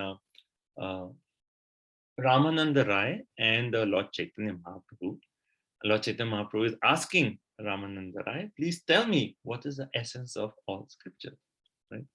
Similar question. And what is Ramananda Rai's first point? He actually said, Varnashama charavata purashena parapumam Vishnur aradyate nanya tattosha karanam.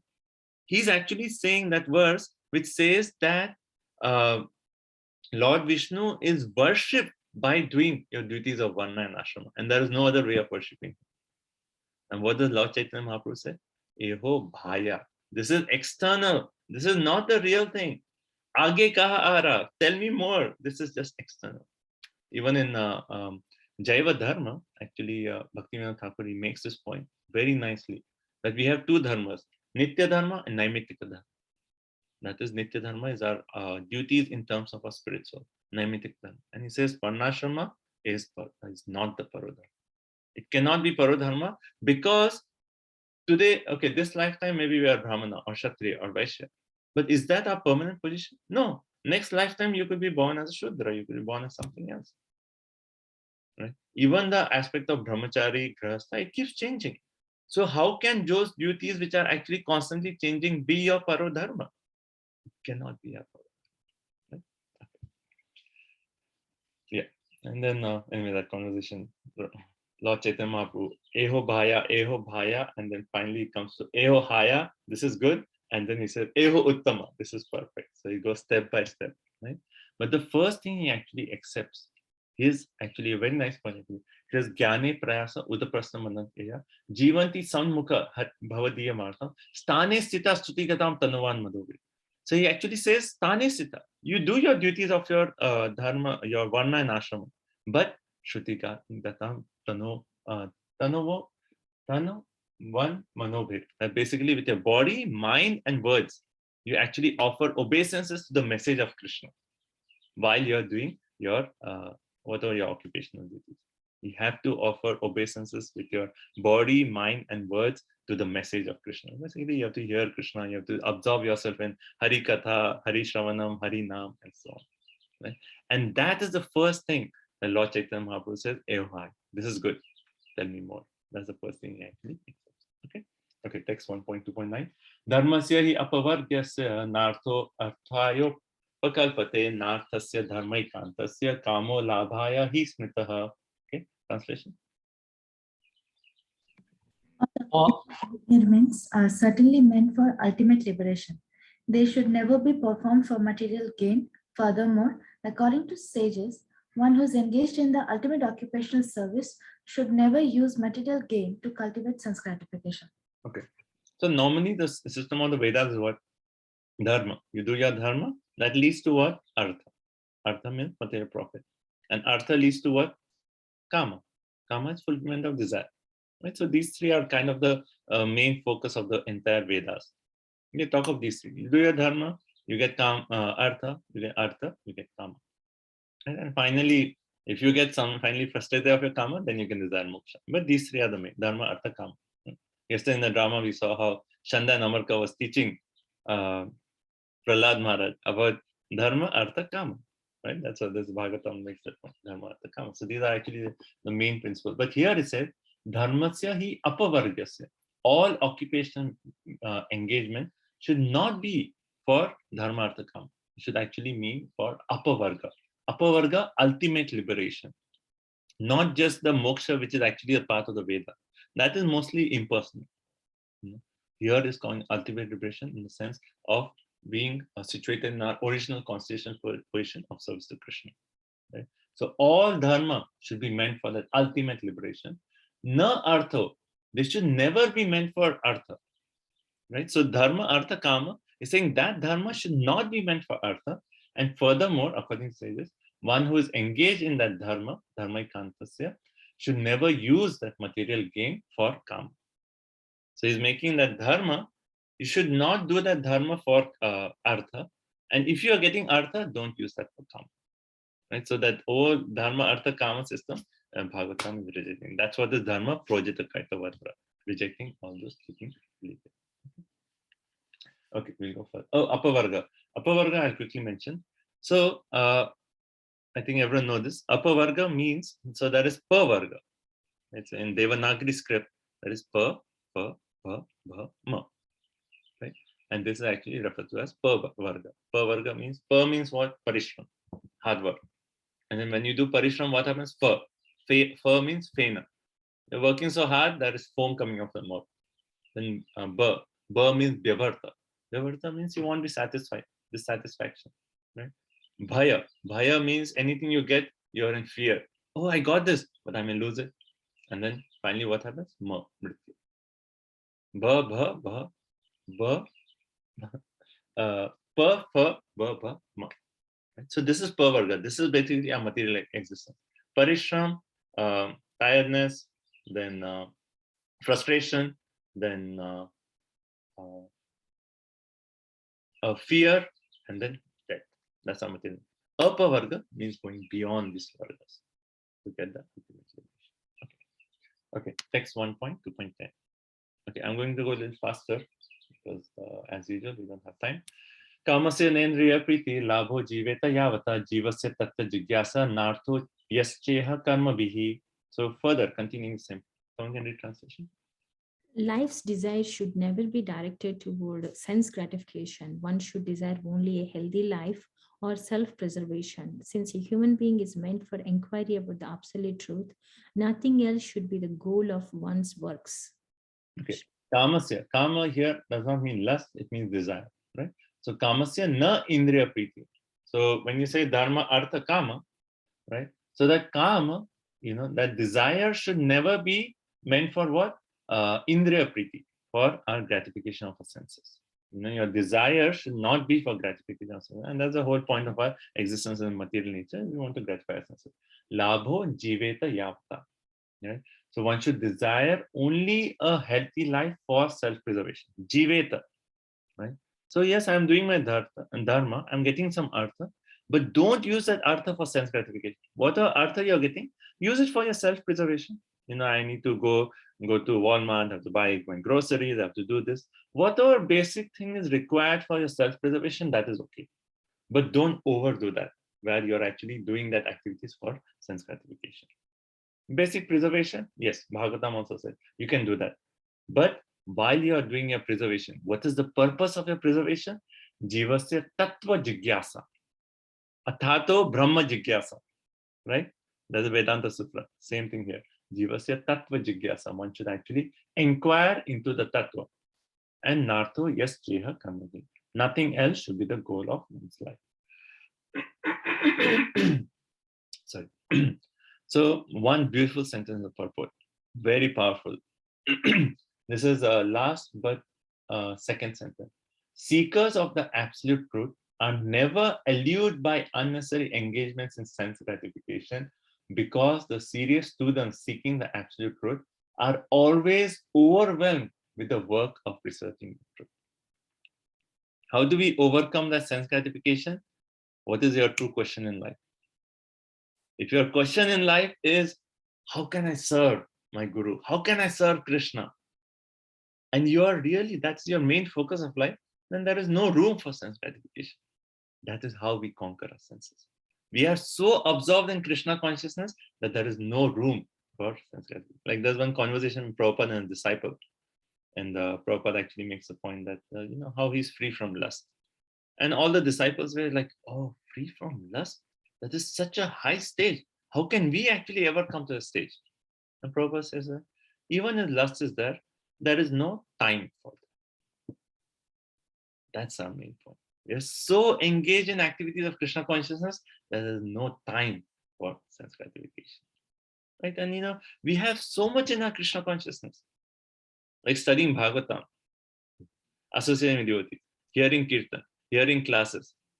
Like there is no other time for anything else. Doing so much seva, preaching, serving Prabhupada's mission, organizing festivals. Yesterday I was talking to Gopinath Acharya Prabhu and how he was making the point that they are organizing drama. For the whole month, they plan the drama 24 hours a day. They're just thinking of, oh, this drama, this person should do this, and this is the next road, this is the next dialogue. So absorbed in Krishna service that there is no room for anything else. And that is the way we conquer our senses. Okay. So one, he's made the point, Jivasya Tattva Jigyasa. What kind of Tattva should one understand? That Tattva is explained in text 11. Vadanti tat tattva vidas tattvam yajnanam avyayam brahmeti paramatmeti bhagwan iti shabdayate. Again, famous words. So what is this? Someone can read translation.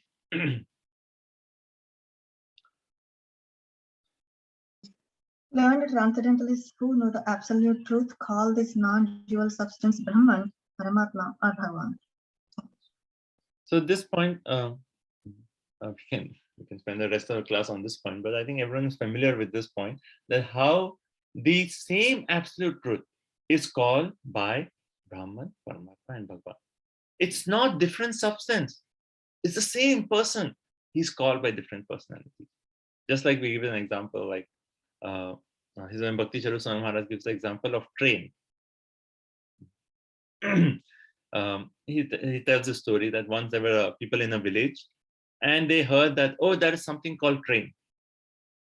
And they said, oh, we should see, where is a train? What is a train? We don't know anything about it. We need to see. And they go to the closest place where there's railway tracks. And they're sitting and waiting. Where is train? Where is train? Where is train? And some people say, oh, there is no train. They leave. Not seeing that the tracks are right there. How can you say there's no train? The tracks are right there. And that's basically atheist. Okay. So they leave with no faith. The second group, they actually wait. And then finally, they see from a distance light coming. And they say, oh, train is a light. It's a bright light. That's what it is. And then they go home. Right? Other people still wait. And then they see, oh, train is this entire structure. It has all these compartments and it has a engine and this entire, that is a train. Oh, now we know what's a train. And they leave. And the final people, they wait and they see, oh, train means we cannot consider a running train without a person driving a train. There is personality within the train. That is the highest understanding of train. So he gives this example. It's so beautiful. But the main point is Advayam. It is not different. It is the same Krishna who is called by different people who are on different paths. The Jnanis call him Brahman. The yogis call him Paramatma. The devotees call him Bhagavan. But same person, same aspect. Like it's the same train we are talking about. But based on what is your realization, you will explain it in different ways. Just like a diamond, someone may see a diamond and say like, oh, this diamond is so bright light. And that's what is diamond. But someone who really knows, he can say, and I'm not a diamond expert, but they have certain cuts, right? By which they make the diamond very precise. Someone may say, oh, this is so and so cut. This is a very, very special diamond. So if you have that knowledge of Krishna, then you know that Advaya Gyan, that non-dual substance is actually Bhagavan. That's the highest understanding. And if you know that Bhagavan, how do you know that's the highest? Because if you know Bhagavan, then you already know Paramatma, you already know Brahman. So any understanding which is short of Bhagavan, Brahman or Paramatma, that is actually incomplete understanding. And hence Prabhupada makes a point in the purport. And hence Jnana Yoga and Jnana Yoga are imperfect process of realization because it does not lead to Bhagavan realization. Okay. So Prabhupada makes in the last sentence of the first paragraph, different perspective views seen from different angles of vision. It's the same person we are seeing, right? So sometimes, as devotees, we see Paramatma in the heart and we say, like, oh, Paramatma, that's not what I want. I want Bhagavan. It's the same person in our heart. He's just manifested in our heart as Paramatma. So as devotees also, you can say, oh, Krishna is right here in the core of my heart. He's the same Krishna. He's sitting in the core of my heart. That way. Okay. Okay.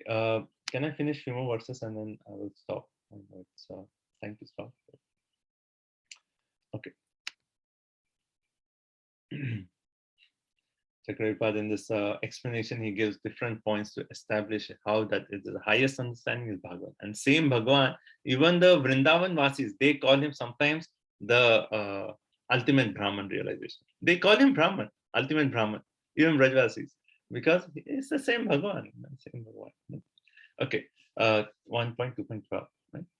So, having pointed the 3 points of Brahman, Paramatma, and Bhagavan, now we'll see Tat Shraddhadhana Muneyo Jnana Vairagya Yuktaye Pashyanti Atmani Chatmanam Bhaktya Shruta Gritaya.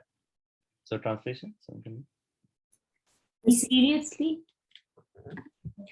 The seriously inquisitive student or sage, well equipped with knowledge and detachment, realizes that absolute truth by rendering devotional service in terms of what he has heard from the Vedanta Shruti.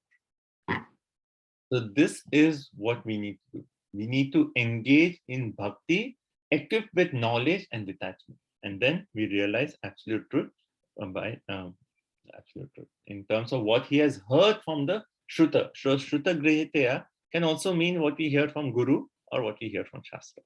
Right? So how do we do bhakti? Only what is there in what Guru says or Shastra says or Sadhu says. These are our 3 checkpoints. Only based on that we practice devotion service. Right? So here it says Tat Shraddhadhana. So those who are seriously inquisitive, those who have that faith of taking up this process, they actually practice bhakti with knowledge and detachment in terms of what they have heard from the scriptures or from the spiritual master. Right? Okay. Prabhupada in the purport talks of Kanishtadikari, Madhyamadikari, Uttamadikari. And he says, one needs to raise himself at least to the level of Madhyam Adhikari to be eligible to understand the absolute truth. In Kanishta level, we cannot understand the absolute truth. We have to come at least to the level of Madhyam. And then we can become eligible to understand Krishna. And then Prabhupada also quotes that verse from he explains that verse, Shruti, Smriti, Puranadi, Pancharatrika Vidhi Bihan, Aikantiki Harer Bhakti, Utpat Eva Kalpate. If you are doing any aspect of devotional service without reference to Shruti, Smriti, Puranadi, Pancharatrika Vidhi Bihan, without Pancharatri, then Aikantiki, Utpat Eva Kalpate, it just causes a disturbance in the society. And we see this. So many spiritual groups, they are doing, we are doing bhakti, but no adherence to the Shastra. And just cause like innocent people just get confused, so much disturbance in the society. Okay. 1 to 13. Ata Pumbe Dujashresha Varnashrama Vibhagasa Swanistisasya Dharmasya Samsiddhir Haritosha. Swanistitasya. We started with this Dharma Swanistitam Pumsha. We are actually again coming to the same point. So 1.2.8 and 1.2.13 are actually, you can say, starting and ending of this section. Right? But it says, Ata Pumbir Dujashresha. O Dujashresha, O twice born, Varnashrama Vibhagasa, all the divisions of Varna and Ashrama, Swanastisasya Dharmasya, according to one's dharma, according to one's position, Samsiddhir Hari Toshana. It should all be performed for the pleasure of Hari. Why are you working? Why are you doing your duties of Brahmana? Why are you, following all the principles of Shastra?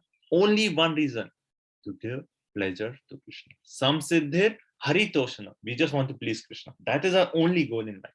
Only thing we want to do is please Krishna. Okay. So translation. Yes, Born. It is therefore concluded that the highest perfection one can achieve by discharging the duties prescribed for one's own occupation, according to caste divisions and orders of life, is to please the personality of Godhead. To please the personality of God. Prabhupada makes an excellent point in purport. He says, Varnashrama is actually misused when the goal of Varnashrama is lost. You know, in India, Varnashrama, like even now they talk about, oh, India, they have this caste system, Vedas, and they criticize. Why? Because the goal is lost. The entire Varnashrama is designed to understand the absolute truth. If you take that out of the picture, then, you know, Brahmanas will say, oh, we are higher, you are lower. And they'll start, you know, all the injustice and oppression. But the main thing, the goal should not be forgotten. Prabhupada makes an excellent point. Okay, 1 to 14. Tasmad Ekin. Okay, so Tasmad, he's coming to the conclusion. Tasmad means therefore. Ekena manasa, one pointed. What should we do? Bhagwan Satvatam Pati, Shrotavya Kirtitavyasya, Dhreya Pujyasya Nityada. Having answered 1.2.6 and 7, first and second question, he's saying, therefore, understanding that bhakti is the essence of all the Shastra and is actually the ultimate good of everyone, engage in bhakti. And how should that bhakti be? Ekena manasa, one pointed. Don't deviate, one pointed. Bhagwan Satvatam Pati, to actually, Satvatam we read in the first chapter also, to Krishna himself. Shrotavya Kirtitavyasya Dheya Pujyasya Nityada. You hear about Krishna, you glorify Kirtitavyasya, you glorify Krishna. Dheya, you worship Krishna. And how often should you do it? Always. Nityada. Right? Again, like Apratihata, Nityada. Always. Therefore, Sutta Goswami, just in the starting from 1.2.6 up to this 14, is actually giving the conclusion of the entire Bhagavatam. Tasmad Ekena Manasa, one pointed, hear about Krishna, chant Krishna's glories, worship Krishna, and do that always, 24 hours a day. That's it. Okay. And one more verse and then we'll stop. And then Prabhupada actually makes this point in purport. He says, you know, we are talking of hearing, glorifying Krishna. That hearing, glorifying, worshipping tendency is there in everyone. Everyone is hearing about someone. Everyone is glorifying someone. Everyone is worshipping someone. Some people worship Hollywood or Bollywood stars. Someone worships sportsmen. Everyone is hearing about them. Oh, this person did this. This person did this. Or this Hollywood actor did this. And he's now married to this. Now he's divorced. All they are hearing about this, they are glorifying. And then they are worshipping. Oh, this person is my idol. Everyone is doing that. The only thing now we need to do is change a topic, because the only worshipable object, the only person really worth glorifying, hearing about, and worshipping is Krishna. So change your topic. You don't have to change your activities. Okay. Yad anudhyasina yukta karma ganti nibadhanam chindanti kovidastasya kona kurya katharatim. Therefore, having made the point about the conclusion, now he says, so in Bhagavatam, we'll see repeatedly where there's this ko na kurya, or, you know, where it's actually a question, but the question is actually in a rhetoric way, where it's saying that the question itself is saying that, you know, only a foolish person will not do that way. So, yad anudhyasana yukta karma gandhi nemi chindanti kovidastasya kona kurya katharati. Okay, translation. With a sword in hand, intelligent man cut through the binding knots of reactionary work karma by remembering the personality of Godhead. Therefore, who will not pay attention to his message? So, having given this entire point, he's saying, who will not pay attention? This message, who will not pay attention to this message? And it actually will cut through all our karma. It is like a sword, you know, like a sword in hand. It will actually cut through all our karma just by remembering Krishna. So who will not hear Harikatha? Everyone, please hear Harikatha. That's the point. Kona Kurya Katharatim. So Bhagavatam, there are many verses where this point is explained in this way, where it's a kind of a question, but the question is actually saying that who will not do it? Everyone should do it. Okay. Okay, so that is basically, so we have covered our second section of the chapter 2, where we talked about how bhakti is the only thing that is to be obtained. It is the essence of all the Shastras. It is the essence of all the processes. It is the ultimate good for all of us is to engage in bhakti. Tasmat eke namasa. One pointed, just hear about Krishna, chant Krishna's name, worship Krishna, do that always. That's it. That's the conclusion. What about Varnashrama? Well, Varnashrama you do, but do that for Haritoshana, for the pleasure of Hari. Right? And that's it. And that is our whole thing. So even in Bhagavad-Gita conclusion, Arjun, you fight, but you always remember. Do that for my pleasure. The same thing. Right? Finally, it is Bhakti. Bhakti is the conclusion. Okay. So we'll stop here. Let's see 2 questions and then we'll discuss a little bit about our essays. So it will give, I know it's like philosophically, it's always like so much information, so much to read out. But that is the Bhagavatam. We are all at the PhD level. So, we should expect that dense information. Okay, so any questions? So, Vijay Mataji. Prabhuji, in the purport of text 10, sorry if I'm repeating myself, maybe I've asked you before, but I don't recall it.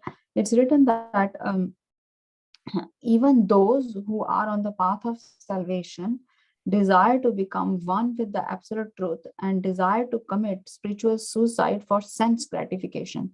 So there, my question is why this is sense gratification? Because it is not for Haritoshanam? Yeah, because the interest is, who is the interest there?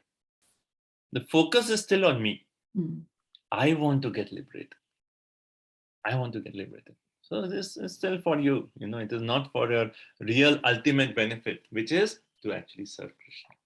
So even like Prabhupada talks of sense gratification on the bodily level, on the mental level, and then he says even that aspect of merging, that desire to merge into Brahman, that is also sense gratification. Prabhuji, in the next verse, text 11 purport, Prabhuji, I remember you explained me that how Hiranyagarbha is that golden egg. So Prabhuji, why yogis are called Hiranyagarbhas? Third line. This 11, text 11 purport. The same substance is realized as impersonal Brahman by the students of the Upanishads, as localized Paramatmas by the Hiranyagarbhas or the yogis. Yeah, so Hiranyagarbha is actually a manifestation of the Paramatma. Like all these forms actually come from Shirodakshaya Vishnu. Right? So they are all considered Paramatma. So even the yogis are also known as Hiranyagarbhas. Thank you, Prabhuji. Okay, Gopinath sir, Ratnam. Yeah, I think I just wanted to share, Guruji, that Vadanti Tattva Vidas verse is the basis of Jiva Goswami's Tattva Sandarbha also. It's one of the important verses based on which he... Thank you. Yeah, actually the entire Bhagavad Sandarbha, he actually starts off with Tattva Sandarbha, then he actually talks of Bhagavad Sandarbha, then he comes to Paramatma Sandarbha. So he actually talks about these different aspects, and entire Sandarbha is based on that, coming to Bhagwan as the highest. Thank you, Prabhu. Okay, so we'll stop here. I think everyone is looking for a break. You can digest some philosophy break, right? Okay, so any questions about just general essays and everything? So my point about essays was, instead of waiting till we finish one entire module and then doing like 3 essays, why not do it while we are doing the unit? So everyone knows the difference between unit and module, right? So each module has 3 units. So first unit for us is chapter 1, 2, and 3. So while we are doing this chapter, just select one essay and you do like 700 words minimum. And so actually 700 words is not much, like 1.5 pages to write on one of the topics from the first 3 chapters is doable. Like, my experience is, if you wait until all the 3 modules are done, first of all, you'll forget what you have just heard. It'll take you more time to remember, what did we hear, what are the notes, and have to study again. Second point is just knowing the nature of all of us. Either you do it while you're doing a unit, otherwise at the end of the module, you will have 6 essays to write. Everyone just waits till the last moment. That's like a natural tendency. So instead of waiting till the last moment and writing so many essays, just while we are doing the unit, write 1 essay or 2 essays. Select the topic, and because it's all fresh in our mind, it's easier to write essays. And the main thing about essay is, I would say, like while you're reading you're studying, every week, select a topic or select 2 topics, and make that your point of meditation. So while you're doing your other things, while you're doing your varnashrama duties, you think about, okay, this is the topic. What are good points for me? And just have like a piece of paper wherever you are, or if you are good at taking notes on your phone, or you can take up. But keep a piece of paper always in your pocket. You get this, oh, this point will be good. Write it down. And later on, finally, when you sit to write your essay, you already have a list of points. Then once you have your list of points, you can just translate them into a nice sentence and nice essay format. It makes it very easy. Prabhuji, how do we know our answers are correct? For essays? For all questions, any questions. I'll grade your marks, right? Okay, Prabhuji, yeah. And I'll be doing the grading, so I'll be a lenient teacher for sure, that you can be guaranteed, but I will certainly do grading and everything. So essay also, please see your student handbook. There's a principle called please, P-L-E-A-S. So while you're writing the essay, you should try to incorporate all these different aspects. That's what, when we are writing Bhakti Vaibhava essays, they asked us, they will check, like, okay, I will check if these aspects are there. Like what's your personal application, your experience, what you have learned, and things like that. So you can write down on your piece of paper that please, just P-L-E-A-S, and then explain it. And then keep that paper always with you. And you have already thought of a topic. So during the week, you can just like, oh yeah, this point is good. This is how I like this point. This is how this is personally applicable to me. Just write down a few like phrases. And once you have the phrases, then, when you sit for doing it, it'll be easy. So, consider in 3 weeks, let's say if you have your points, it'll take you like 1.5 hours or 2 hours to write the entire essay. That's it. It's doable. So my main point is when people saw the entire list of things to do, they're like, oh, so much to do. But the thing is, if you do every day, if you're doing your regular study every day, whatever, like 20 minutes or whatever number of pages I'm putting on the group, if you do that every day, you can easily do it. It's not hard. The closed book exam will be easy. If you're studying every day, you just quickly revise, you're good to give the answer. It's going to be. I already told you one of the questions today. So you will already, like, it's not going to be very hard. Closed book is easy.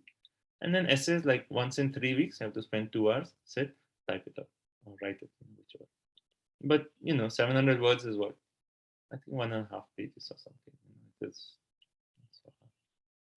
Okay. Yes, Divini Mataji. Prabhu, so like when we are quoting, say like the verse, say like we were reading Samsiddhi Haritoshanam verse, okay? So, but the other part of that verse is not essential for that particular essay. So just need to write Samsiddhi Haritoshanam. It's like just how we do ... dots and Samsiddhi Haritoshanam, and that's like for Prabhupada lectures also. Many times he'll just quote like third line of one verse, and that's the point related there, and he sticks on. But we have to write down the reference, right, Prabhu? Citations, right? Which verse, which lecture, right? In bracket, you can just do SP 1.2. So that will be considered as word count, isn't it, Prabhu? Like, okay. I'm sure you will not come to like 699 and say like, okay, that's it. I'm going to stop one more word.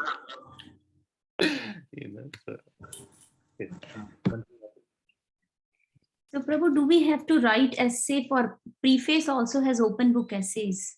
So basically from preface, chapter 1, chapter 2, chapter 3.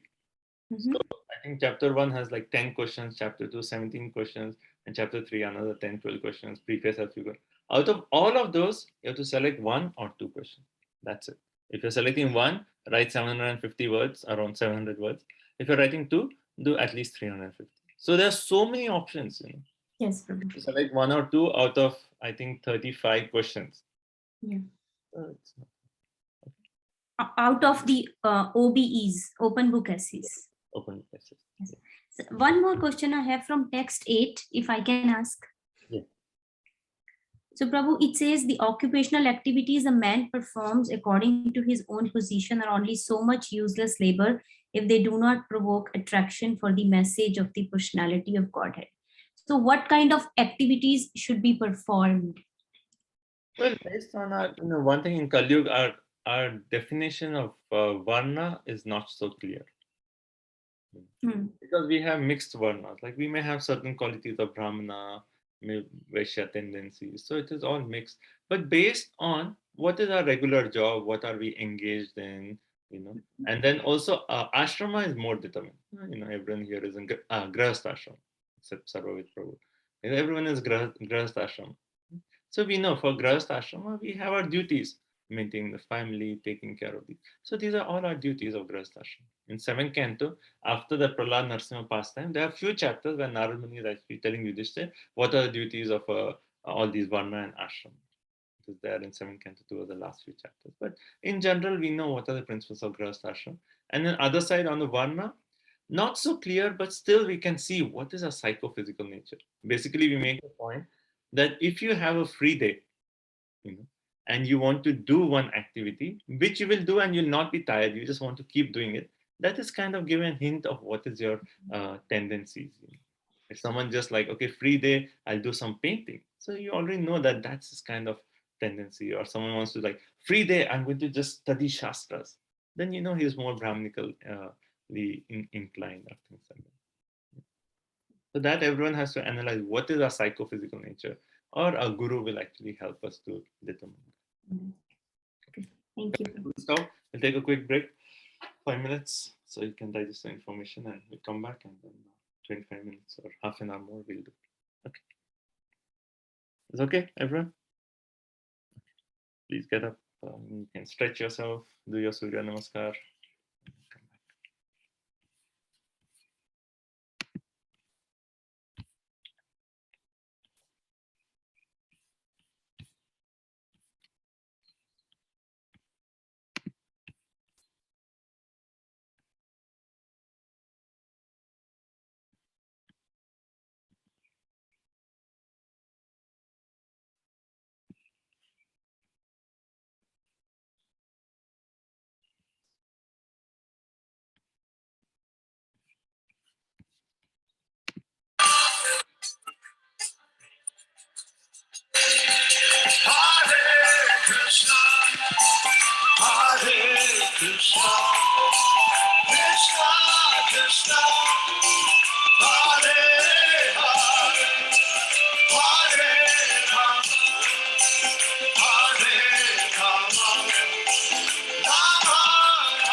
Krishna, Hare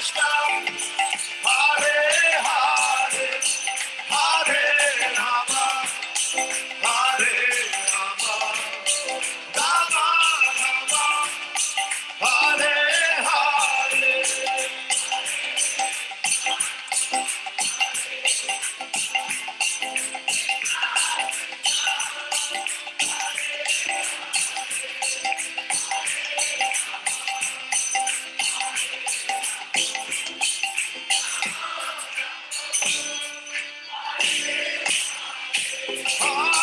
Hare Krishna, Hare Krishna, Krishna Krishna, Hare Hare, Hare Rama, Hare Rama, Rama Rama, Hare Hare.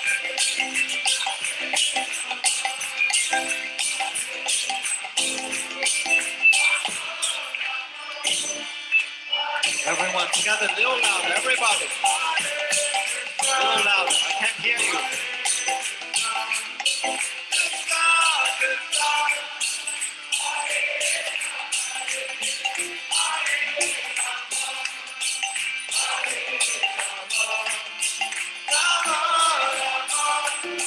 One more time, a little louder, everyone together. Hare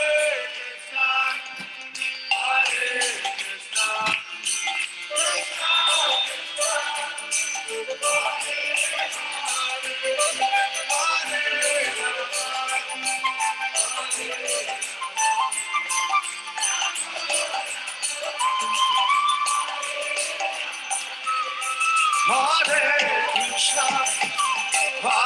Hare Krishna, Krishna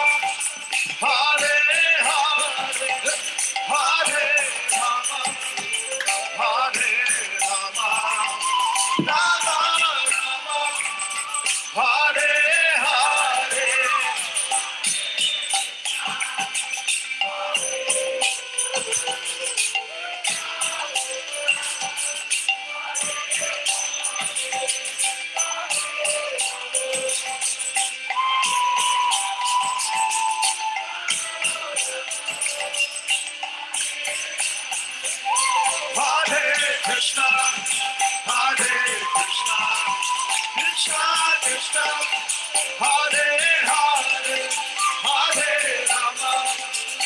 Hare Rama, Rama Rama, Hare Hare.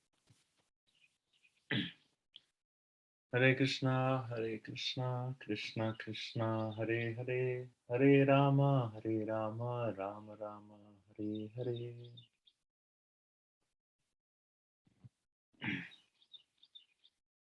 Hare Krishna, everyone.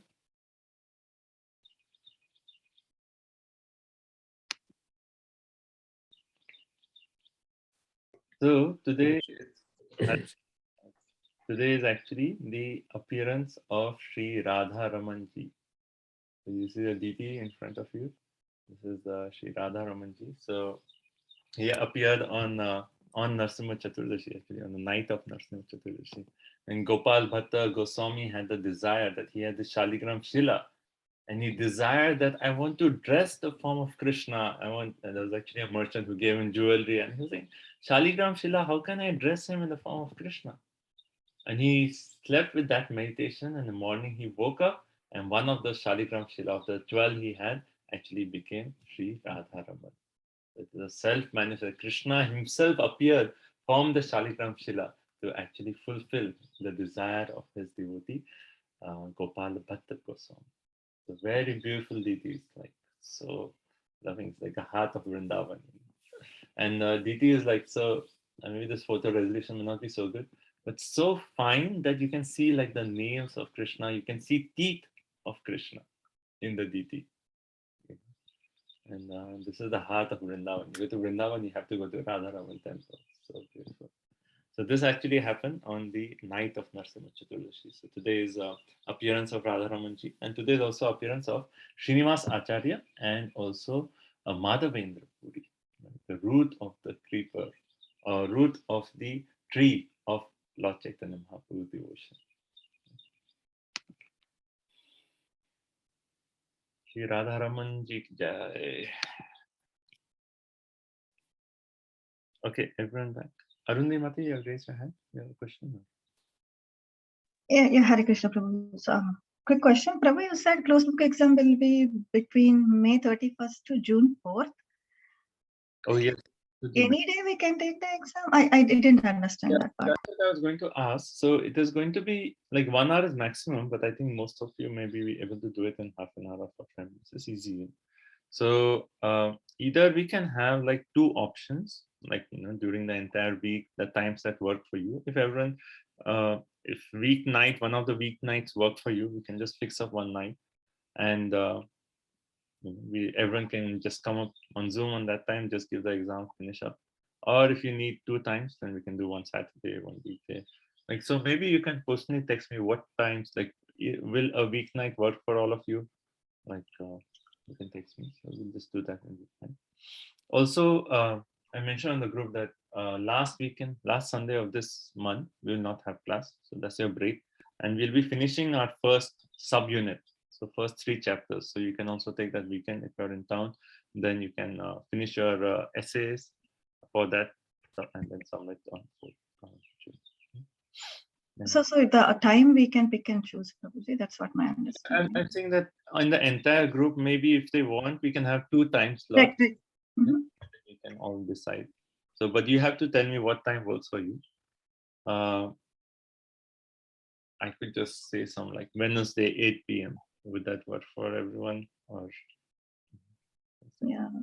So one weekend day and one weekday might be a good option. But we'll send personal message. I understand. Yeah.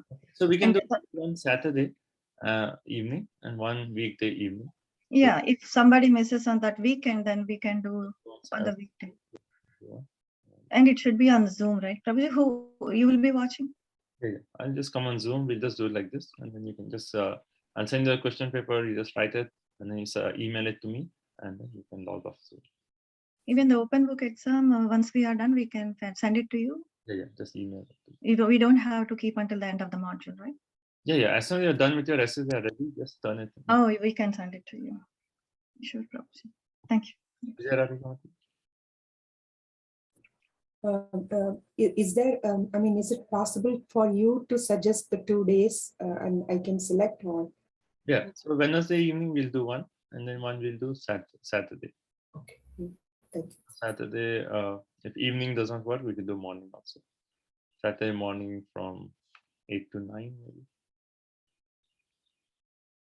And so you have to tell me like what time works for you. So we could do Saturday 8 to 9 or Wednesday evening 8 to 9. So maybe these 2 slots. Is that okay? If you're another suggestion, I'm open to that time. If these 2 slots, if you can select one of them, then we'll just finalize. So far sounds good, Prabhuji, for me. Anyone else has any comments about this?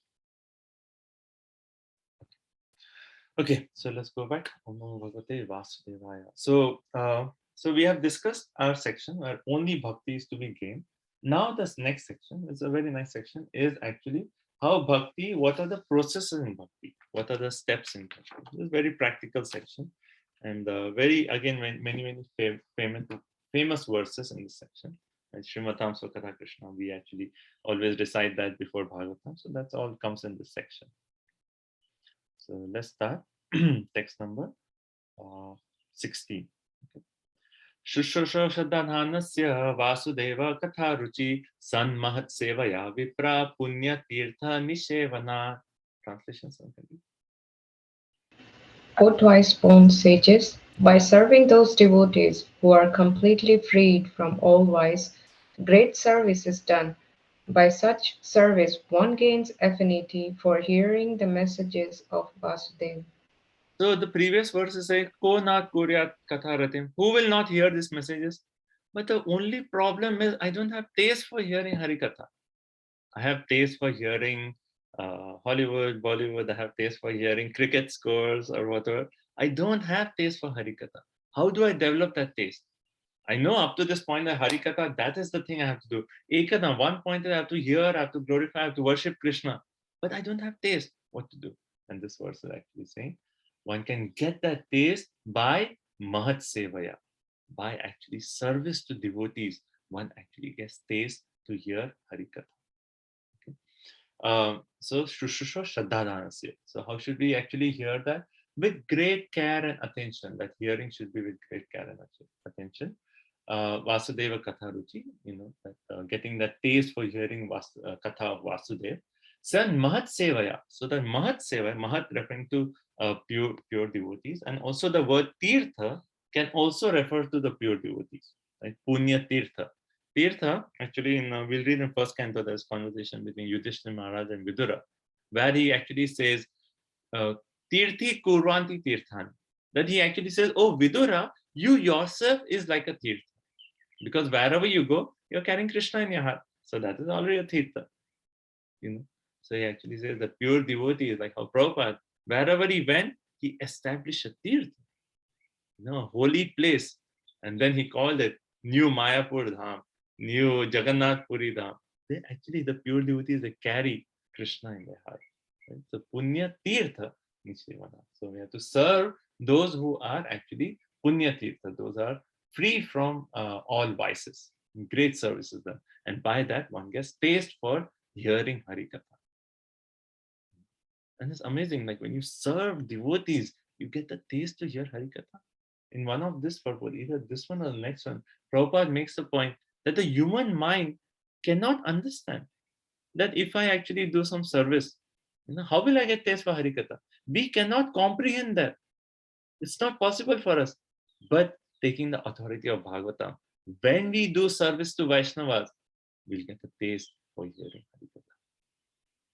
And that is our key. And throughout Bhagavatam, even, we're recently discussing the prayers of Prahlad Maharaj to Narasimhadeva Baba. He makes the same point. Unless one is actually bathed in the dust of the lotus feet of the devotees, he cannot get bhakti. He cannot get that inclination to hear Harikatha. Even Jadabharat and King Rahugana, he makes the same point. Unless one actually smears, take the dust of lotus feet, smear it on your head, then you'll get taste for hearing Harikatha. So that basically means you have to serve Vaishnava. That is the main point, service to Vaishnava. Right? So now in our chain of 9 steps, right? So it will not be like very evident, how, but the firstly, if you have the Subodhini, you can see this verse refers to Shraddha, Sadhu Sangha, Bhajana Kriya. Why? Because it already says Shraddha Dhanasya. One has to hear. When will we hear? When there is some kind of faith. Some faith, then you start hearing. And when you hear Sadhu Sangha, what will you hear? You have to hear in association of devotees. And that aspect of hearing Harikatha, that itself is Bhajana Kriya. So Shraddha, Sadhu Sangha, Bhajana Kriya. So 3 aspects of the 9 is already covered in this verse. Prabhupada in the 3rd paragraph of the purport makes this point. By serving the servant of God, one can please God more than by directly serving the Lord. By serving the devotees of the Lord, we please Krishna more than by directly serving Krishna. And then the sentence after that, where it says, by serving the servants of the Lord, one gradually gets the quality of such servants. That is the main point. So when we are actually serving the Vaishnavas, their bhakti or their qualities, their inclination to hear Harikatha, that rubs off on us. That rubs off on us. And then thus one becomes qualified to hear the glories of the Lord. The eagerness to hear about Lord is the first qualification of a devotee eligible for entering the kingdom of God. What is the first qualification to enter in the kingdom of God? That eagerness. I want to hear more about Krishna. That is the first qualification. Okay, so so this sentence is so important. This is actually our philosophy, that By serving the devotees of the Lord, we can please the Lord more than by serving the Lord himself. So even Lord Chaitanya Mahaprabhu, what is his 3 principles? Harinam, Vaishnava Seva, Jivedaya. Vaishnava Seva, so important. Serve Vaishnava, serve Vaishnava. Okay, so 3 points, Shraddha, Sadhusanga, Bhajan, Kriya. Now, anyway, like if you're getting confused or is this too much for you, you can ignore the part which I'm going to say it. But Chakravarti part, he actually divides this into 14 different aspects, right? And the first aspect is Satam Kripa. Our devotion starts, when does it start? When you actually receive a book. Someone knocks on your door, books on yoga and meditation that teaches you how to be free from stress. Someone gives you a book, Satam Kripa. That is the first step. Or they are distributing prasadam on the streets. You know? Or you're driving by and then homeless people come and say, like, oh, do you have something? You know, they put up the signs and you give them Krishna prasadam. So first contact is always Satam Kripa. Then next step is Mahat Seva. Once they get that mercy, then they do some service to Vaishnava, right? So, Mahat Seva. Then comes Shraddha. By doing that service to Vaishnava, one gets Shraddha. Then it actually says Guru Padashraya. Then by the Shraddha, one progresses, one takes shelter of a Guru. And then Bhajana Kriya. Then, you know, same Bhajana Kriya, which is explained in this verses. So Chakravarti has expanded this and he's made this into 5 instead of 3 in this verse. Okay. Okay. Text 17. Famous verse. Shrinvatam Swakatha Krishna Punya Shavana Kirtana Hridayantastu Abhadrani Vidunoti Suraj Satam. So what is after Shraddha, Sadhusanga, Bhajana Kriya? Next stage is what? Anartha Nivritti. How does that Anartha Nivritti happen? Who does that Anartha Nivritti? Do we do it? Shrinvatam Swakatha Krishna Punya Shravana Kirtan. When we hear this Hari Katha, Krishna Vidunoti Surasam, Krishna who is seated in the heart of each one of us, he is actually a Surat, he is our best friend. He will take a broom and he'll, in our heart, he'll take and he'll clean all the anarthas. Krishna is doing that for us. What do we have to do? We have to just hear Hari Katha in association with devotees. And Krishna says, this person is interested to hear about me. I will take away all the anarthas. Anartha means what? Something which is not valuable. So something garbage in the house, you want to throw it away. You don't want to keep your anartha in the house. Throw it away. And let Krishna do it. We just have to do hearing Hari Katha. Right? So someone can read the translation. Sri Krishna, the personality. Yes, Mother. Sorry. Sri Krishna, the personality of Godhead, who is the Paramatma, super soul in everyone's heart and the benefactor of the truthful devotee, cleanses desire for material enjoyment from the heart of the devotee, who has developed the urge to hear his messages, which are in themselves virtuous when properly heard and chanted. So Krishna, who is Hridayantastu, he is actually seated in the core of our heart. He is actually our best friend. He is a benefactor. You know, he's a benefactor of a truthful devotee. He cleanses the desire, the anarthas in our heart, for one who is actually developed an urge to hear about him. Prabhupada actually in the purport, he makes this point that one, when Hari Katha is going on, Krishna is personally present in that assembly. Wherever there is Hari Katha, Krishna is actually personally present in that assembly. Right? What is that verse? I'm too tired today. Mohan Prabhu, you know this verse. You learn this. Naham tishtami vaikunte. Right. Actually, Naham tishtami. Forgot Prabhu. So, Naham tishtami vaikunte yogi nam hrideshu va tatra tishtami narada yatra gayanti mad bhakta. Krishna himself is saying, I do not receive, I am not in Vaikuntha. Naham tishtami vaikunta. Krishna is saying, I'm not in Vaikuntha. Right? Yogi nam hrideshu va. I'm not in the hearts of my yogis. Right? Where am I? Tatra tishtami narada yatra gayanti mad bhakta. Wherever the devotees are gayanti, they are singing glories of me. Krishna is personally there in that assembly. So when we hear about Krishna, Krishna is personally there. He's taking away all the anarthas from the core of our heart. Okay. So Prabhupada makes that point. Prabhupada, he talks about Shishtastakam, Nam Nam Akari Bahuda Nija Sarva Shakti, Tatrapita Niyamita Smarnena Kala. Right? So basically the verse is saying that, yes, Krishna, you have thousands of names. There's so much to hear about Krishna, unlimited.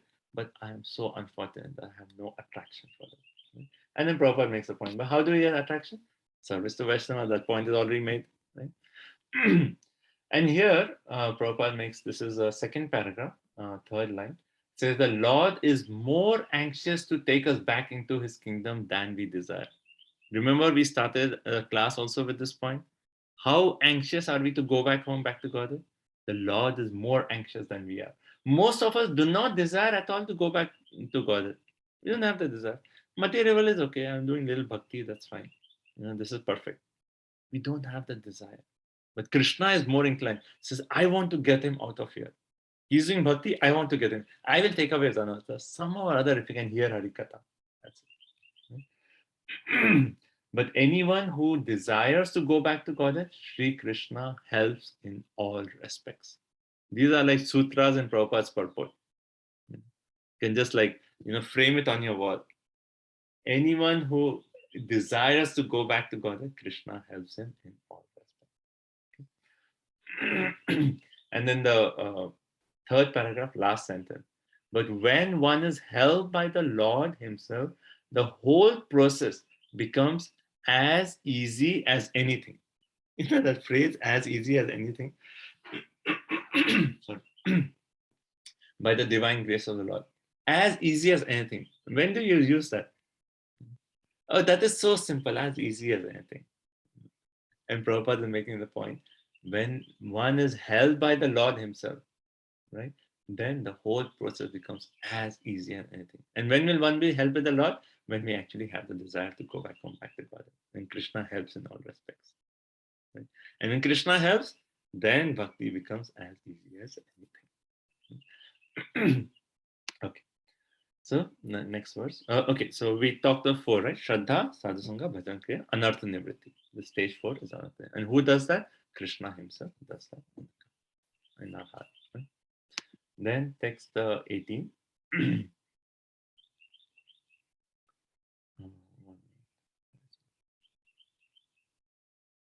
Okay.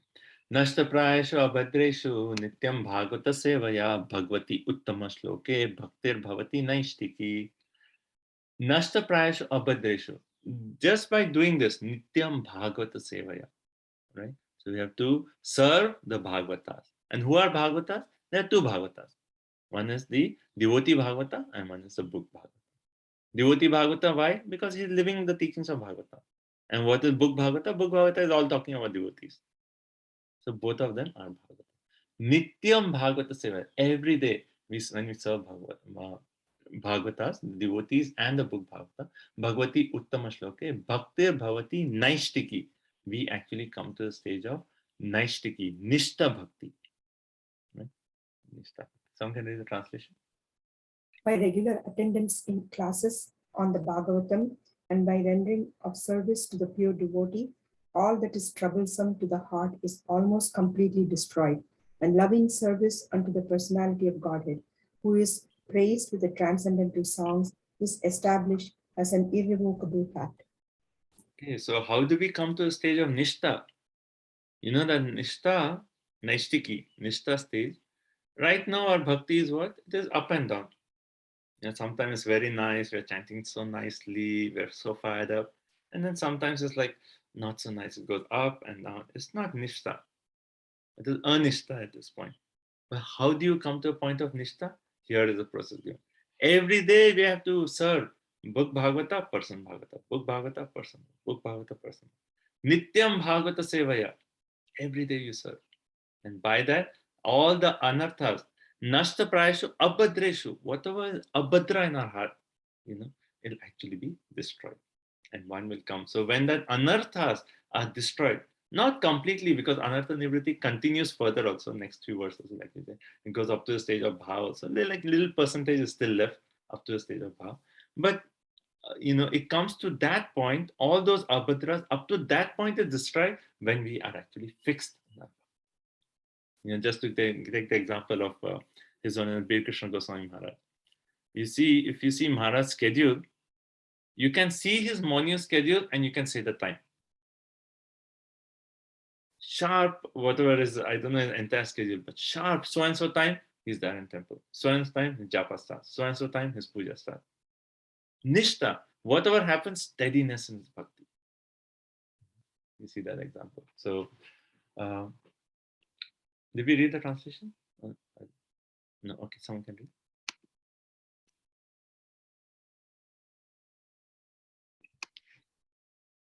By regular attendance in class on the Bhagavatam and by rendering of service to the pure devotee, all that is troublesome to the heart is almost completely destroyed. And loving service onto the personality of Godhead, who is praised with transcendental song, is established as an irrevocable fact. Right, so 2 points are there. One is destroy, almost all the anarthas are destroyed. Second, loving service unto Krishna is actually established in our heart.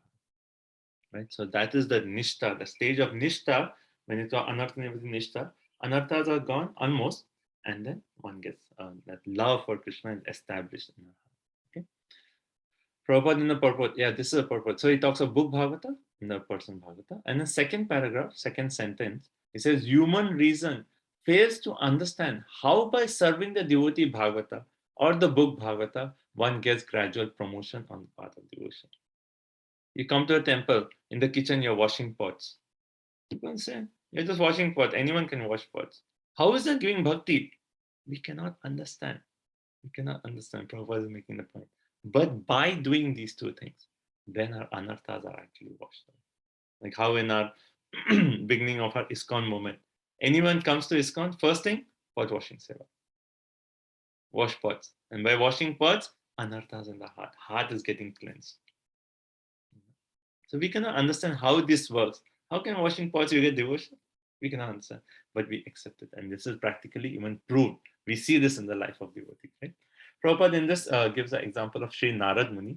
How Narad Muni, we are going to read about this in the 4th, 5th chapters of this first canto, where all these stages of 9 stages, we'll see Narad Muni go through these stages. And it's very beautiful. So this section will be elaborated through the life of Narad Muni. He's giving his own personal example how he actually goes through this 9 stages. Okay. So stage 5 we did Anartha Nivritti. Okay. So also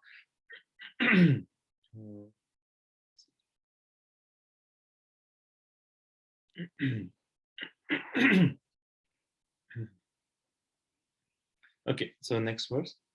That's actually, I was going to quote there's some verses from Adi Lila, and I'll give you the reference, you can have a look. CC Adi 199 and 100, where it talks about these 2 Bhagavatas. One Bhagavata is the Bhagavata, other Bhagavata is the pure devotee. Right?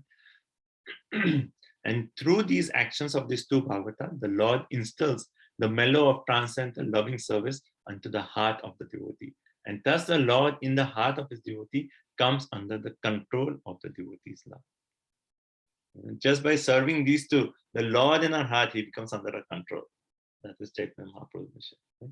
So 199, CC 199 and 100. Okay, text 19. Tada rajastamo bhava kama dobhada yaschaye cheta eter anavidyam stitvam satve prasidati. Translation. As soon as irrevocable loving service is established in the heart, the effects of nature's modes of passion and ignorance, such as lust, desire, and hankering, disappear from the heart. Then the devotee is established in goodness and he becomes completely happy. So tada rajastamo bhava, raja and tama. These influence of tamogun and rajagun, they are actually washed away, right? And as soon as, so Prabhupada is continuing from the previous verse, right? Previous verse I actually made the point, loving service is established. And as soon as that loving service is established, then there's no passion and ignorance in the heart. And the goodness here is actually said, Sitam Satve Prasidati. One is establishing goodness. Prabhupada actually talks about this as unalloyed goodness. If you normally consider goodness in the 3 modes of material nature, there is no pure goodness. That goodness is always contaminated with tamo and raja. Right? but one comes to unalloyed goodness through these. So there's no contamination of rajas and tamas. Right? And then at that stage, he stitvam sattve prasidati. He becomes completely happy. Anavidam means that the mind is not disturbed by the influence of lust, anger, greed, and all. Right now, what is the situation? Then something happens, and then the arrow of anger comes and disturbs our mind, or the arrow of lust comes, disturb our mind. And mind is always disturbed. It goes into mode of passion, mode of ignorance, and it goes all through these modes, right? But when one comes to a stage, then there is no more that anavidam. There's no more disturbance of the mind without being affected. One is actually such an experiences prasidati. He becomes fully satisfied at that point. So text 19 is talking of ruchi and ashakti. One is getting that taste, and ashakti means one is getting that firm attachment, right? Because there's no disturbance of the mind, then the mind is actually fixed, right? You're fixed. It's a different kind of, it's like firm attachment to the process of bhakti, right? So ashakti is also that stage. Okay. And then text 20. Oh, one point I forgot to mention, that when Shinvatam Swa Katha Krishna, okay, even Nashta Prayasha Abhadreshu in text 18, Chakravarti Pad actually makes this point that Nashta Prayasha Abhadreshu is actually also the Nam Apradhs actually disappear. Every day while chanting, like many of us, we recite the 10 offenses. When will the offenses actually cease? At this stage, Nashta Prayashu Abhadreshu. Krishna himself will come to the stage that he'll take away all our apradhas and we'll be chanting Shuddha Nam. Right? Okay. So text 20. Evam prasanna manaso bhagavad bhakti yogata bhagavad tattva vijnanam.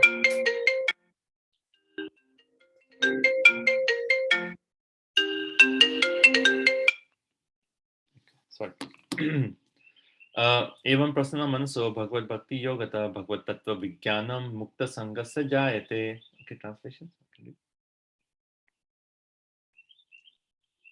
Thus established in the mode of unalloyed goodness, the man whose mind has been enlivened by contact with devotional service to the Lord gains positive scientific knowledge of the personality of Godhead in the stage of liberation from all material association. Right. So two things happen. So if you see in the translation, the Prabhupada is continuing from.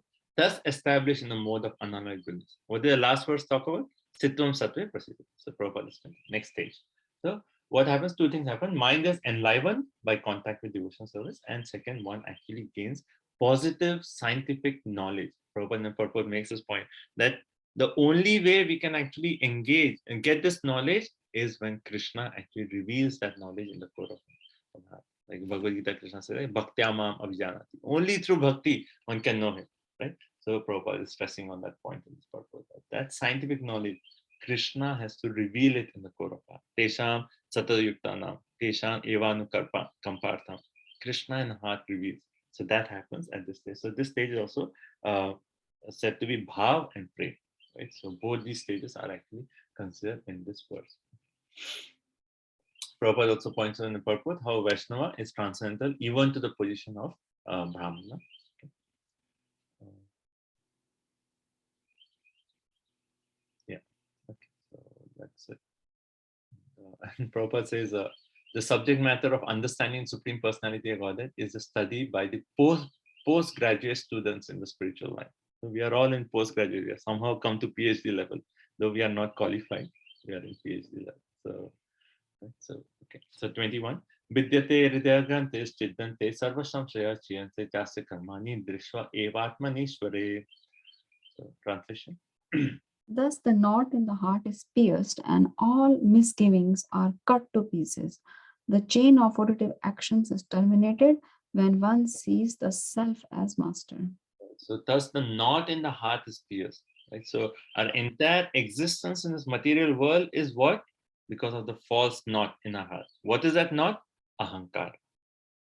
Ahankar, right? So all that ahankar, all that knot in the heart, hridaya granthis is actually cut out. Chindate sarva samshaya. There are no more doubts.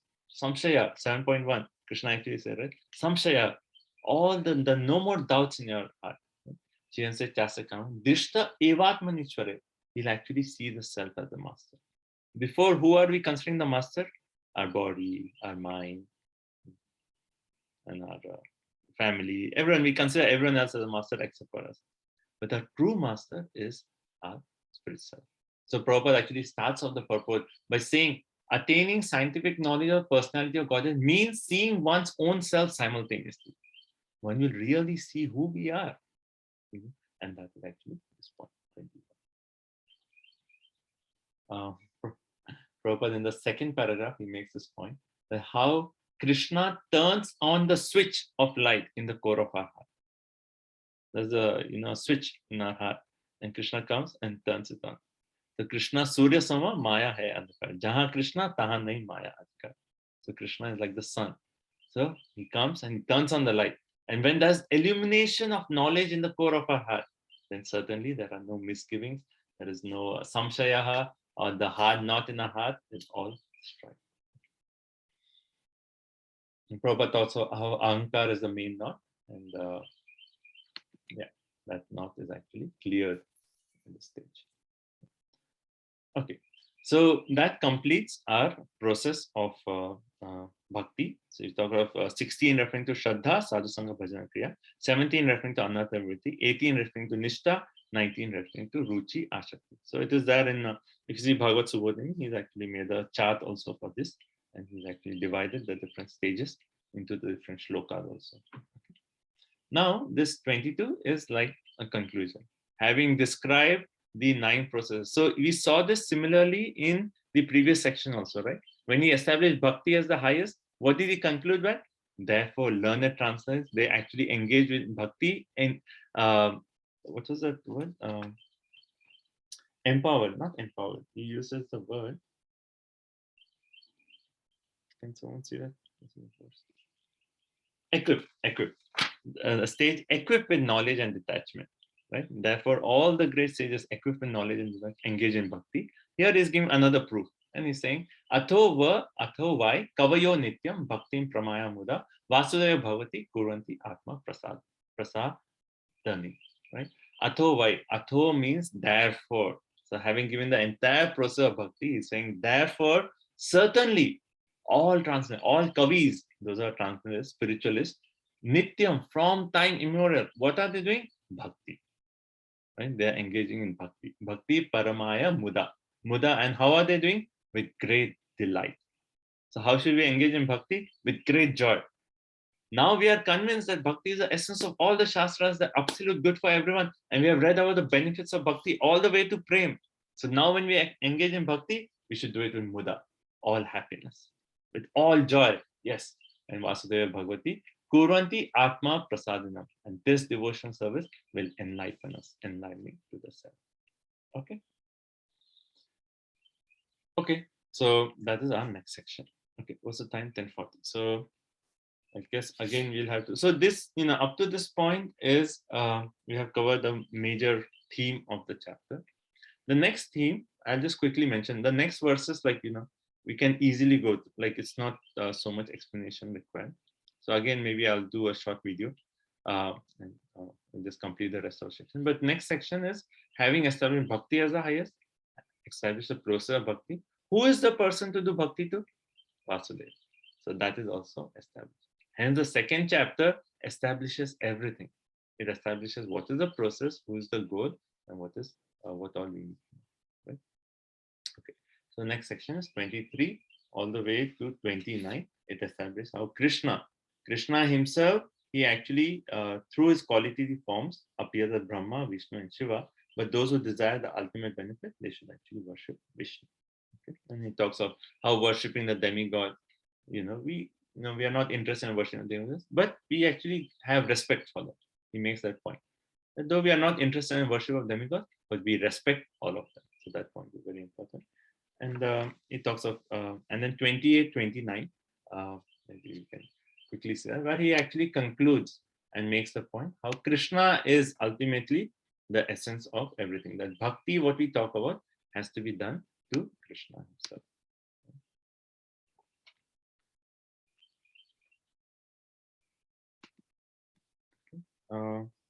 Okay, and then the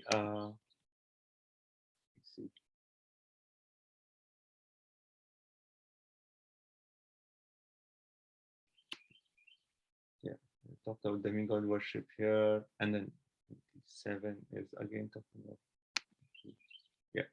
So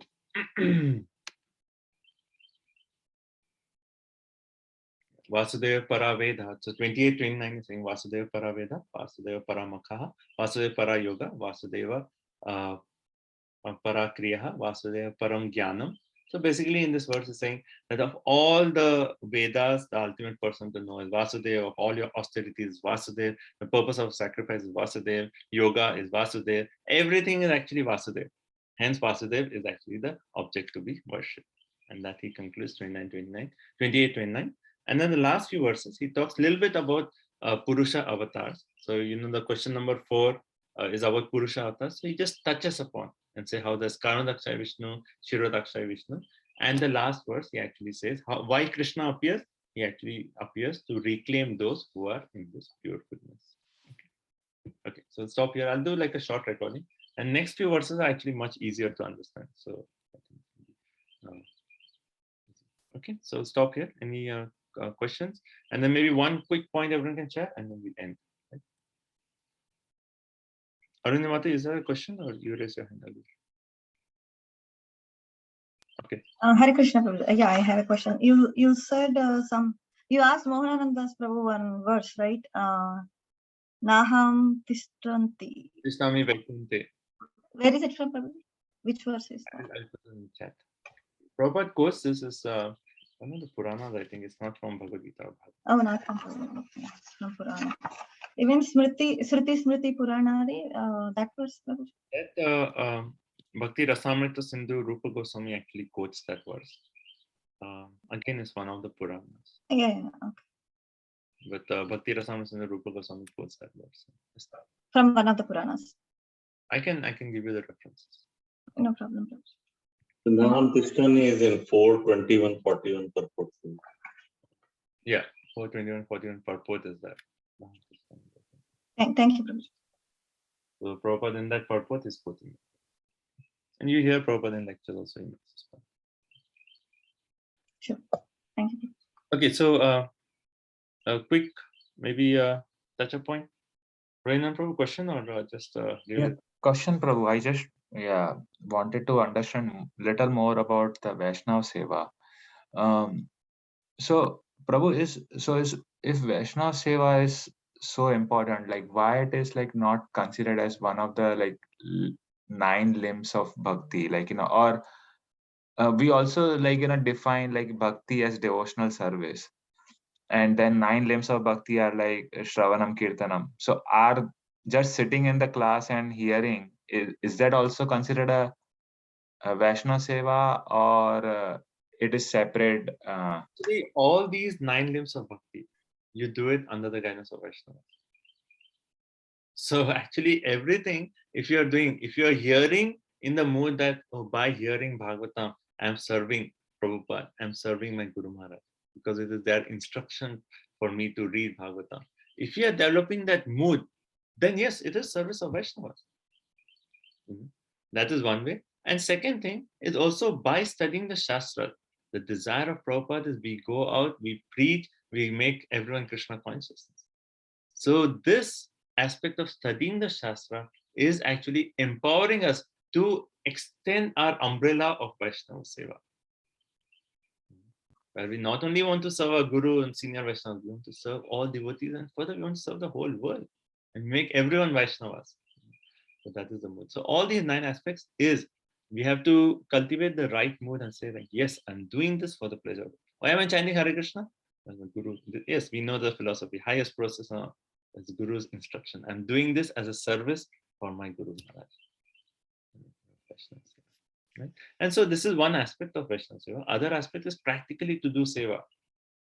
Serving prasadam to Vaishnavas, or Vaishnavas in need, going and helping him, or any kind of practical Vaishnava Seva. Or, when senior devotees visiting, washing their lotus feet, taking their Charnamrit, serving them prasadam, all that is Vaishnava Seva.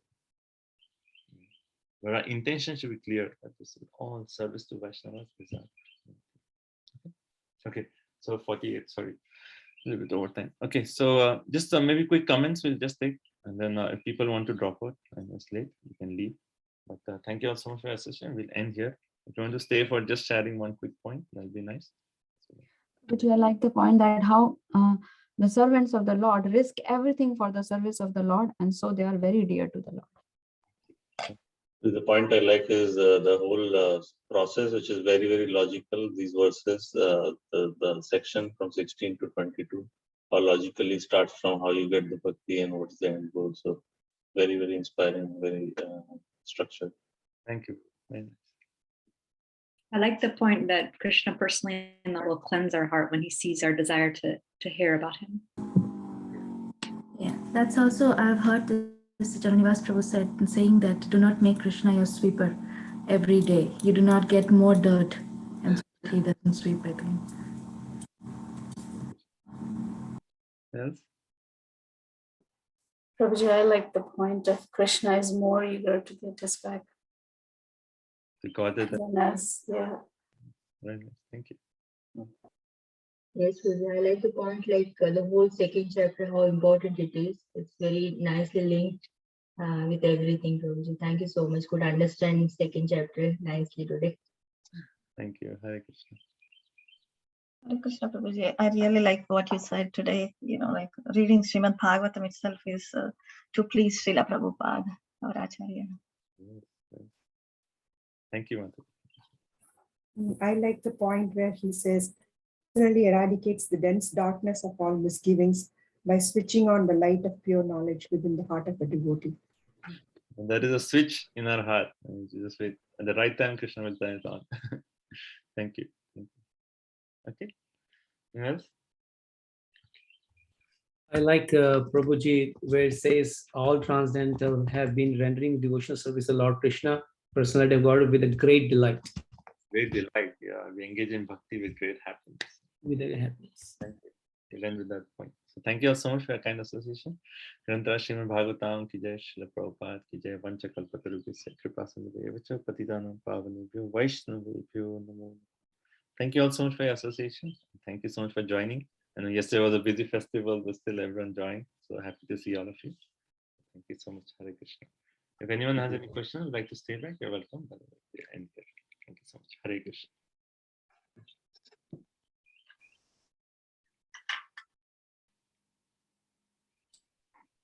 Thank you so much, Prabhuji. Hare Krishna. Thank you. Hare Krishna. Prabhuji, sorry about Majlu. We couldn't concentrate in the middle. We got call from the school, so sorry about that. I will listen your class again, Prabhu. I think last 3 I couldn't concentrate. Yeah. And you told Vishnu had his exam. Yeah, sorry. But thank you so much, Prabhu. It is wonderful. And I like the point that how can I serve you? We need to be in that mood always. Yeah. I like the point that pure devotees carry Krishna in their heart. They are like moving tirthas. And, Yeah, I like so the that's point. good point. And bhakti is the cause of bhakti. That's the highlight from. Thank you. Excellent. Yeah. Thank you, Prabhuji. Hare Krishna.